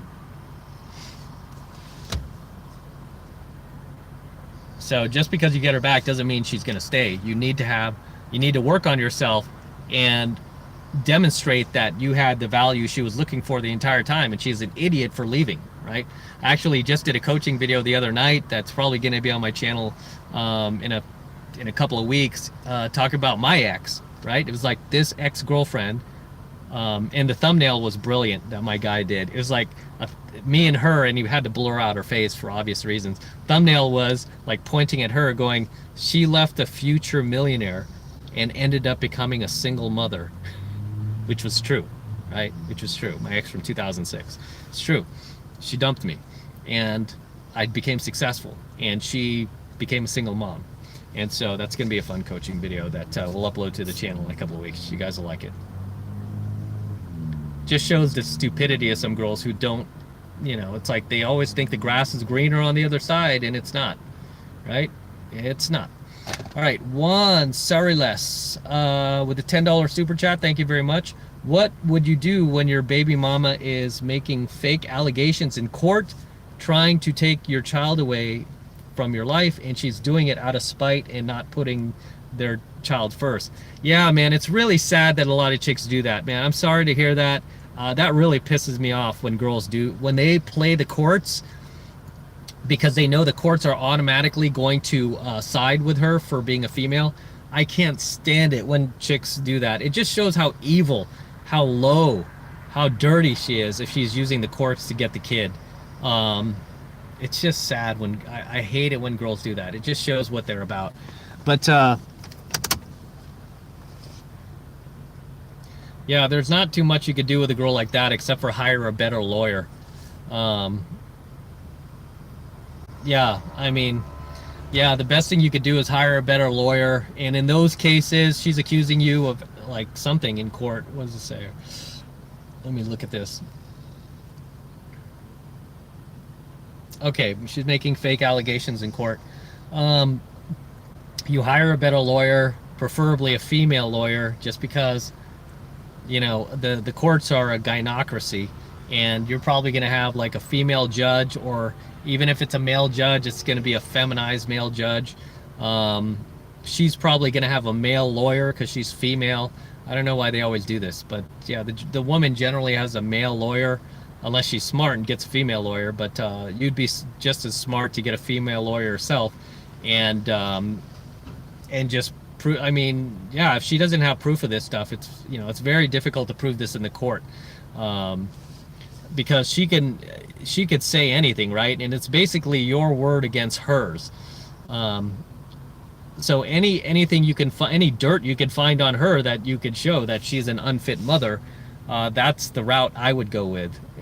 Just anything she's done in the past, if she's hit your child in the past, right? If she's done anything like that to show that she's unfit, or if she's an alcoholic, a drug addict, anything like that, mentally unstable, that you could present to the judge, that would be your best route for fighting your case. But yeah, it's really tough in court. Like, yeah, it's just really sad how some of these chicks will use their gender, as a weapon in court to gain control and custody, full-time custody of the kids, and just completely not allow you to see them. It's insane. Fortunately, I would say most women won't do this, but some will. A lot of women I've met who've gone through a divorce, they've just been able to work it out with their ex-husbands, and they're just like, okay, you take the kids this weekend, I'll take them that weekend, and they kind of want to share that responsibility. They don't want the kids full-time. But the women who try to get the kids full-time, it's usually there's like nefarious reasons behind it. So that's too bad, and usually the reasons is she wants money. She wants alimony. She wants child support. Sorry, yeah. Alimony and child support. Those are two different things. She probably wants both. But yeah, I'm sorry to hear that. That sucks. Okay, Philippine One Arts with a $2 super chat. Thank you very much. Now I finally relief my doubt. It's gone. Thanks, Sam. You are welcome. That's awesome. I'm glad I was able to answer your question. Red Pill Mike with a $5 super chat. Self-fulfilling prophecies just create and feed fear. Exactly. I have a friend who has never approached any girl higher than a Dallas 7 in his entire life. Oh man, that's one thing. Everybody watching this, you need to at least one time in your life, if not multiple times, approach a bona fide dime piece. Just do it to do it, right? If you see a dime piece out there, a perfect 10, a flawless perfect dime piece 10, walk up to her and introduce yourself. And you know what? You don't have to do anything magical. Just say, hey, I saw you. I thought you were beautiful. And I just wanted to say hi. My name's Matt. What's your name? Okay, it's nice to meet you. And if there's something there, she'll talk to you even further. She'll be like, oh, where are you from? Where are you coming from? A lot of times these girls who are like really beautiful are actually pretty nice.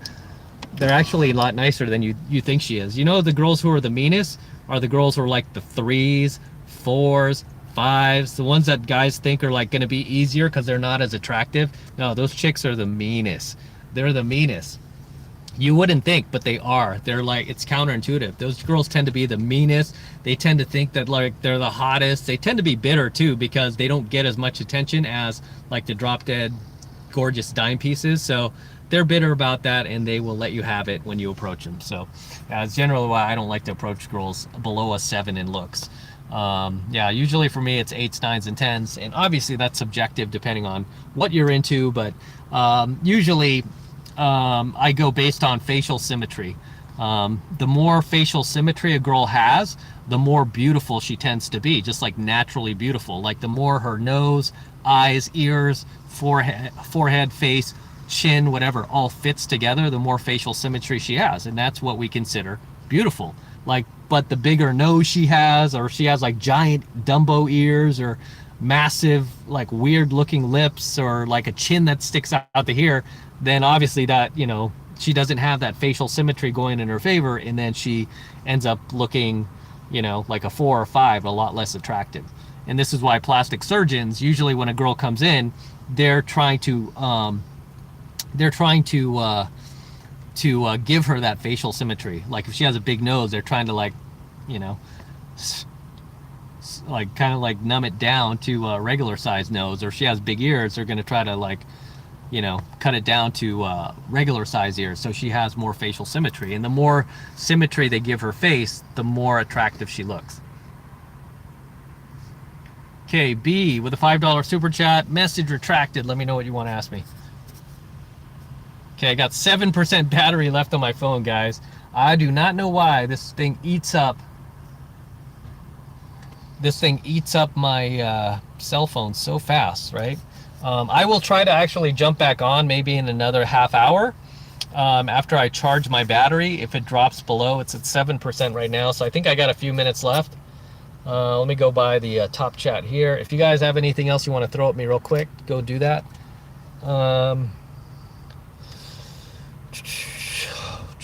Why women wear short clothes? It's easy. Attention. Okay, B with a $5 super chat. Matt, I've been appreciating your content for years. I'm in LA. How can we meet? Take a boot camp. Come to a workshop that I have in the future. Right now with the COVID, I can't have anything like that. So unfortunately, can't do anything with the COVID right now. But yeah, that's the easiest way, is like sign up for coaching or something like that. But yeah, as far as, yeah, which reminds me, hey, for you guys who've like reached out to me on like Instagram or well, I don't really check my Facebook anymore, but any of my other social media where I have not responded back, it's not like I'm trying to be a dick or anything. It's just like, usually my schedule is so tied up that it's hard for me to get back to everybody's messages. Even the girl, like, you know, a couple of girls that I've been dating, there was one, I didn't talk to her I didn't even realize it had been almost a week since I messaged her back, and she was actually upset with me. And I didn't realize, I felt like it was a couple of days. She was like, nope, it was last Friday, you son of a bitch. You know, she didn't say that, but she was like, it was last Friday. And I'm like, I'm so sorry, you know, I've just been so busy. I'm tired, hon.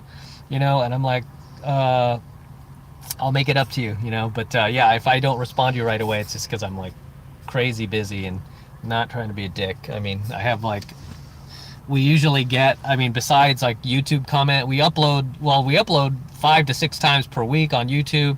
Then we get hundreds of comments on each video, like literally we get hundreds of comments. And then obviously on my social media, we get dozens and dozens of messages, and I appreciate them all, by the way, guys. Don't think I don't appreciate it. I do. But it's hard to get to all of them. So I try to respond when I can. So if I haven't responded, forgive me. It's not like I'm doing it on purpose. I mean, because I do have to shoot content and I have to film, and I have like private coaching clients who pay me, so I have to cater to these guys and stuff like that. So yeah, and plus I have dogs, I have Cash, I have Gizmo, and I got to take care of these guys 24/7. So that's pretty crazy. Tsunami, do I work out regularly? Not as much as I'd like anymore. I usually work out a couple of times a week because, again, that's all I have time for. Even when I'm working out, say I'm on a treadmill or something, I'm listening to audio books, or I'm going through my sales numbers, or I'm doing a conference call with my team. So I'm trying to do everything I can at the same time. But the easiest way to stay healthy is to eat clean, right? Because you don't lose weight at the gym, you lose weight in the kitchen. You don't stay fit at the gym, you stay fit in the kitchen, right? So I just try to eat clean as much as I can. Pretty hard in Vegas, man. They got Nacho Daddy out there. Pretty hard in Vegas. So many great restaurants in Vegas, and so many great restaurants. Okay, David Carr with the $5 super chat. Matt, go Cowboys. How do you deal with a boss who favors everyone else except you? Blatant favoritism. Is that a female boss? Sounds like it might be a female boss, right? Yeah, that kind of sounds like a female boss. I would just not even care and just do my job. Do the best work that you possibly can. I would say most of the bosses I worked for, I didn't care for either. I just didn't care for them, and they didn't care for me. I remember there would be like parties after work, wouldn't invite me. I'm like, that's okay. I'm just here to do my job. I'm not here to make friends. So that's how you should look at it. I mean, and plus there are other jobs out there. So I mean, it's not like you're stuck there and you have to stay. So if you ever want to leave, you can. If you're really that unhappy, why stick around, right? But if she's so like, if he, I'm just assuming it's a she, but if she has like blatant favoritism towards anybody, it's probably because for whatever reason she doesn't like you. She might think, like, oh, maybe it's too cocky, maybe it's too cool, and or whatever. But that's her problem. And if it's a guy, it's his problem. Even worse, if it is a guy, then yeah, he's envious, he's jealous, and that in itself is sad. If it is a guy, I hope it's not, but male jealousy is the worst thing on the planet.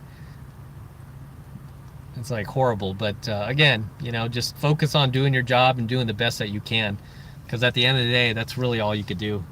Yeah, this is why I don't like working for people, because I usually just don't go to make friends, or and my boss, shit, I can't think of any that I've really cared for that much. Maybe the one that I worked for at the Fortune 100. I still talk to him from time to time, and he's a good guy, and yeah, so, but all the rest can go go climb a rope for all I care. All right, Troll Slayer with a $5 super chat. Do you think you should date a woman that doesn't agree with your politics? You can, but you're gonna have a lot of conflict. You're constantly gonna be arguing about dumb shit. That's the truth. I mean, I dated a lot of girls from San Francisco. I'm in California, so I've met a lot of liberal girls. Even the feminist I was dating, I've mentioned this on my channel. I dated a hardcore feminist chick. She's like really good looking too. Couldn't believe this chick was feminist. We totally just constantly butting heads, right? And she even tried to dial it back, because she tried to like get away from talking about politics or religion, because we're just on so opposite sides of the fence. But like half of our relationship was us butting heads, and it's just better to be with someone who shares your values, because things will just flow a lot easier. I mean, say you're a conservative, you won't have to hide the fact that you're listening to like who's like a conservative talk show host, like Tucker Carlson or something like that, right? You won't have to like hide it, right? Whereas like if you're dating somebody who is on the opposite side of the fence, if you play that, she's gonna like voice something about, oh my gosh, Tucker is racist, or whatever. You're just gonna constantly get in these battles, right? Same thing, like if you're a liberal, you're dating a conservative chick, she's gonna be doing the same, right? You're gonna constantly have these battles. It's like, do you really want to exhaust your mental energy towards that, or would you rather exhaust your mental energy towards building something together, creating something, right? I mean, you have to know that you're on the same team. That's the biggest thing, is you have to know that you're on the same team. It just makes things so much easier, man. I mean, for me, it even goes further than that. I want the girl to share the same sense of humor as I do. I want her to find the same things funny that I do. Like if I see something out there that I think is funny and I start laughing, and she's just sitting over here going, "Why is that funny?" No, that's not funny. We're just not going to get along. I love it when I could laugh at something and I look over, the girl's like, "Oh my God, did you see that?" And we're both laughing. That's awesome. Right? It's just like being friends with somebody. It's like you have to be able to laugh at the same things. And I think this is why, like, me and my wings have always gotten along, like Brando or my buddy Jared. We kind of find like the dumbest things funny. We find humor in like stupid shit. And if you're with somebody who doesn't share your same sense of humor, they're probably not going to share your same taste in music, movies, food. And sure enough, a lot of the girls that I dated that were hot, that didn't share the same sense of humor, we didn't like other things. We were totally polar opposites. Like as far as like food goes, music goes, movies, like we didn't like the same shit, right? So yeah, you're always gonna have that. So it's better to find somebody who shares your same values. And B with a $5 super chat. Thank you very much. I didn't know if you had a question, but thank you very much. I think I've gotten everybody's. All right, I got 4% more. I think that's going to go for at least another 4 minutes. And then I will try to hop back on as I get closer to home. I'll probably let my battery charge for about a half hour. Whew. Sound engineer, thank you very much. Says, "Hi Matt, you look good today. I hope you are doing well. Have a nice day." Yeah, I'm feeling pretty good too. Feeling strong. Yeah, ever since I got back, I've been eating cleaner again. Like when I'm in Vegas, man, it's just hard to eat clean sometimes because I'm like working all the time. But I only eat once a day when I'm out there, and most times I only eat once a day anyway. So, yeah. Yeah, your girlfriend should be your best friend. I mean, yeah, she should be your teammate. It's like if you're throwing her a layup, she should be there. Or she's throwing you a layup. I mean, yeah, the ball should be there. She should have your back. And if she doesn't, then yeah, she's not really a good teammate.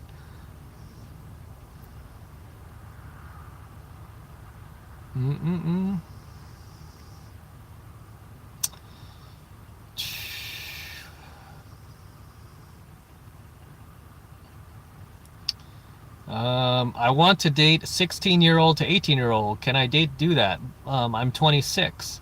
I don't know. It depends where you are. I know here where I am, the age of legality is 18. I think in Texas it's 17.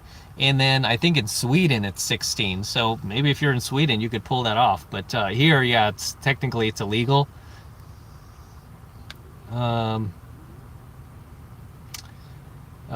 Would you ever date a Jew? She's hot AF, but she's a Jew. I did date a couple of Jewish girls. Yeah, they were fine. And it was never anything long term, but yeah, it was fine. Rogan, yeah. Trump. Seeing if there's anything else here. Politics is becoming increasingly more polarized. Yeah, it's super polarized these days. Yeah, guys, that's the thing. You don't want to try not to focus too much on politics these days. It's like the mainstream media is really trying to draw you in. But just keep living your life no matter who's in office. You know, you got to keep crushing it. And then, you know, whoever is your guy, you'll get him in there. You know, whoever's my guy, I hope I get him in there. You know, but at the same time, I'm just going to keep living my life. You know, I don't care, no matter who's in there.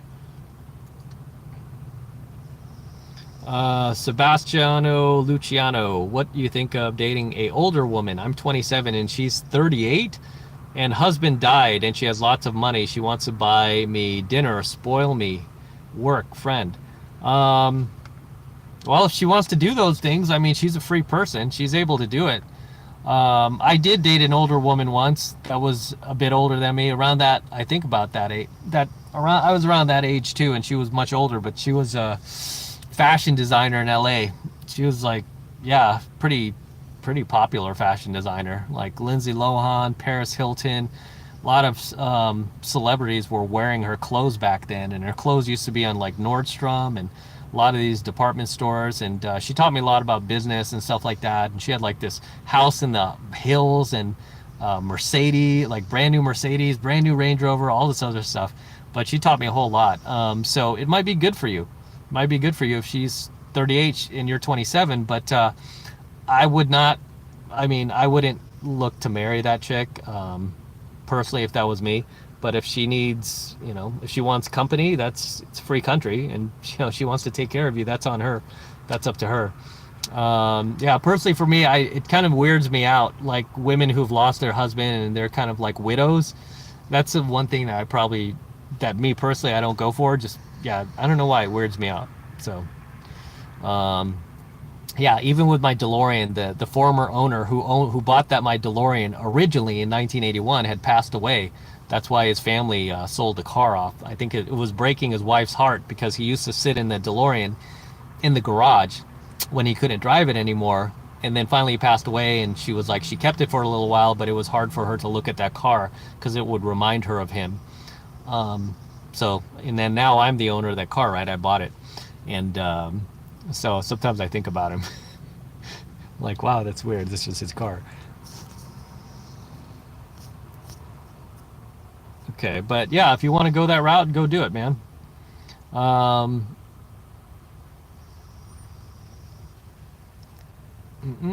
think we answered all of them. Okay, looks like I got another couple of minutes here. Whew. Pretty successful chat, guys. I really appreciate you guys coming on. And like I said, I'm going to try to get back on in a half hour. We'll see if you guys are still up. Do you guys want me to come back on, or no, you're done? Let me know. Yeah, I don't do too many of these too often, so I probably won't do one again. Maybe we'll try to do one more before the end of the year, but I don't do too many live streams. I just go when I feel like it.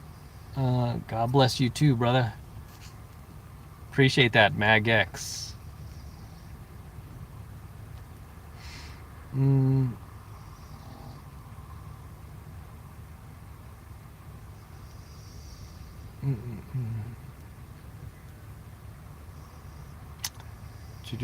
trying to see if there's anything else here.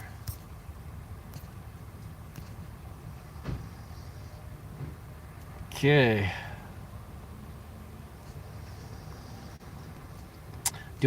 Math boy, do I plan on updating my pickup and dating program?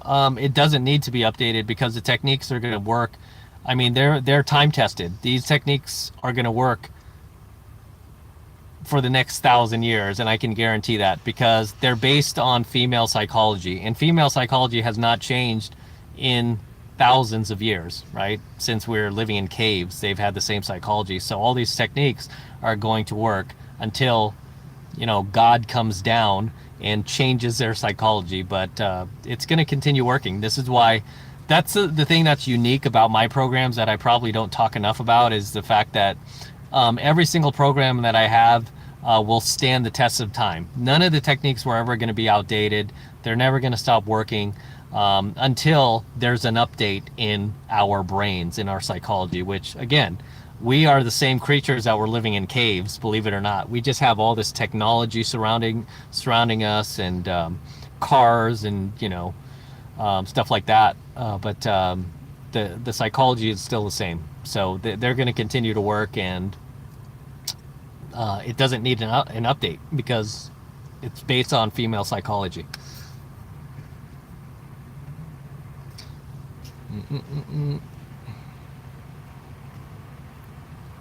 Women below you financially. Matt, tips on women below you financially. What do you mean?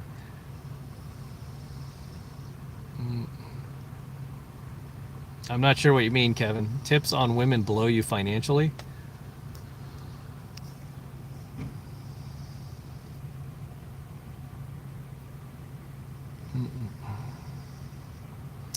ATX Arrow, how do you deal with an AMOG pointing you out of pickup? I don't even pay attention to AMOGs until they inject themselves into my set, or if, but then usually at that point, I'll usually try to embarrass them, but I'm there for the girl.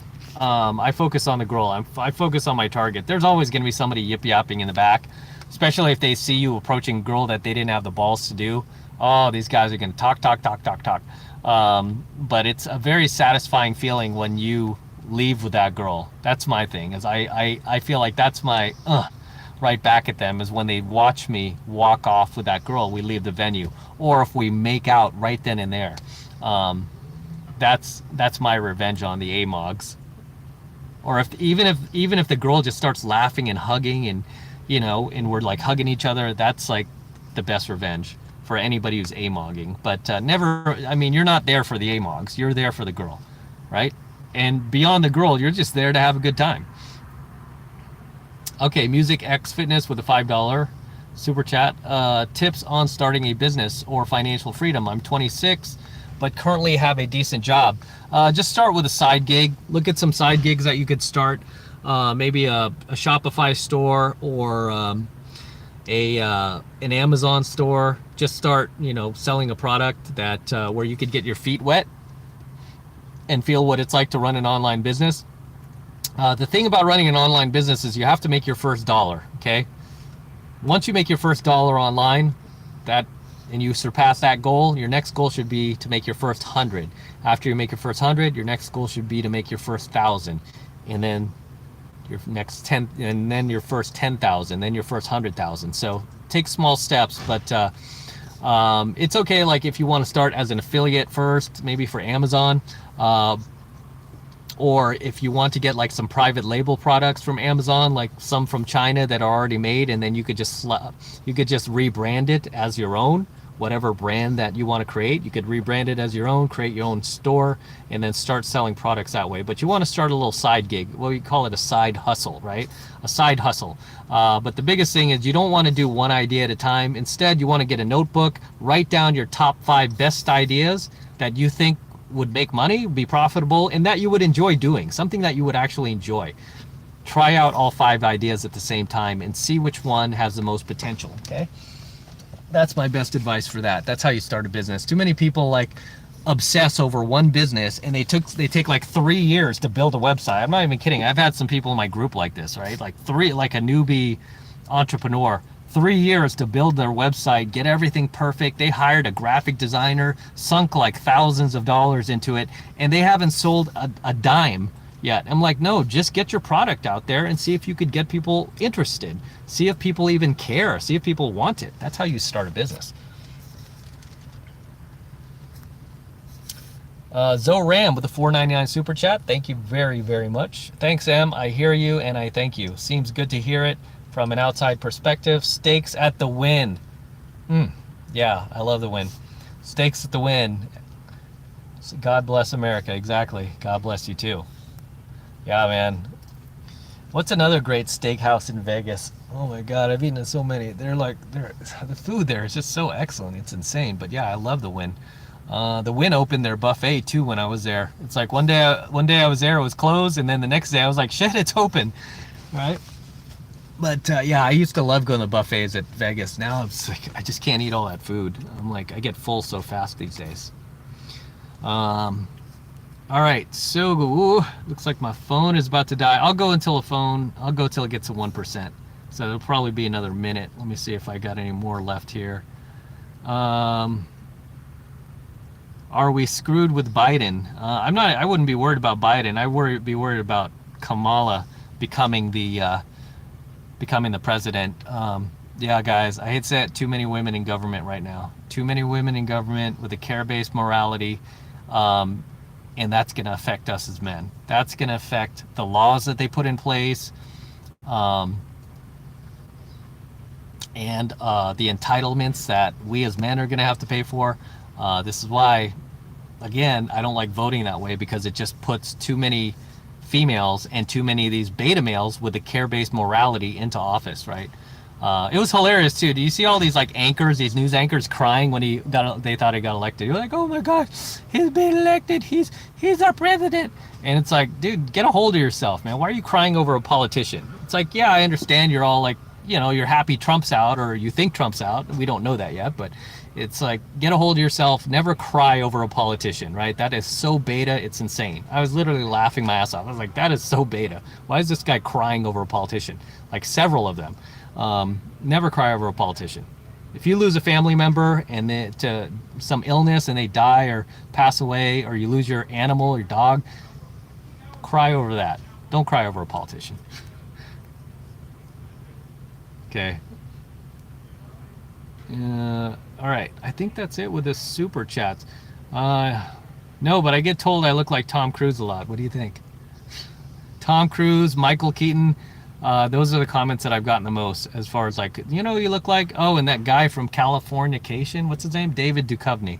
So those three guys, Tom Cruise, David Duchovny, Michael Keaton.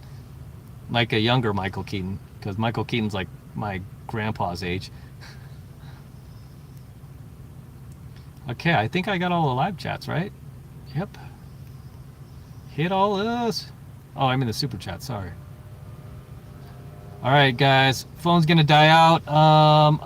Yeah, Californication, dude. I am going to charge my phone, and we'll see if we get back on. Retro Scotty, you're welcome. Ray Channel, thank you. Michael Keaton, yeah, man. He just did a movie called The Founder, too, about McDonald's, which was pretty interesting. I enjoyed that movie. Yeah, if you guys get a chance, man, watch Officer and a Gentleman tonight. Or one of my favorite movies, The Saint, 1997 with Val Kilmer. I relate to that movie a lot. I love that movie, The Saint. Great movie. Okay. I'm going to sign out, fellas. Thank you very much for hopping on the live stream tonight. I love you guys. Follow me on Instagram at MattCrossOfficial. Do it now, right? Or follow my other channel as well, Alpha Male Secrets on YouTube, if you're not already subscribed there, because I will be doing a live stream on that channel probably in the next couple of weeks. So make sure you're subscribed there as well. And jump into 7 Months to Mastery. Of course I got to plug that, right? At least I don't do it till the end. Right? If you want to jump into 7 Months to Mastery, just hit one of those links below on one of my videos, right? It'll take you over. First month's still $1. Take advantage of it. Make sure you share my coaching videos with your friends. Got some awesome uploads coming this week on the 33 Secrets channel, so look forward to that. And as always, guys, I love you. Signing out from the Range Rover. Signing out. We got Cash over here. Got to take him to go out to the park right now. Got Gizmo back here, and then we're going to probably head back. And Dana, thanks for the watch, babe. Thank you. Everybody else, I love you. And thanks for signing up. Thanks for being part of the live stream tonight. Until next time. That's right, Cash, Gizmo. Somebody's playing some Janet Jackson back there. The things I do.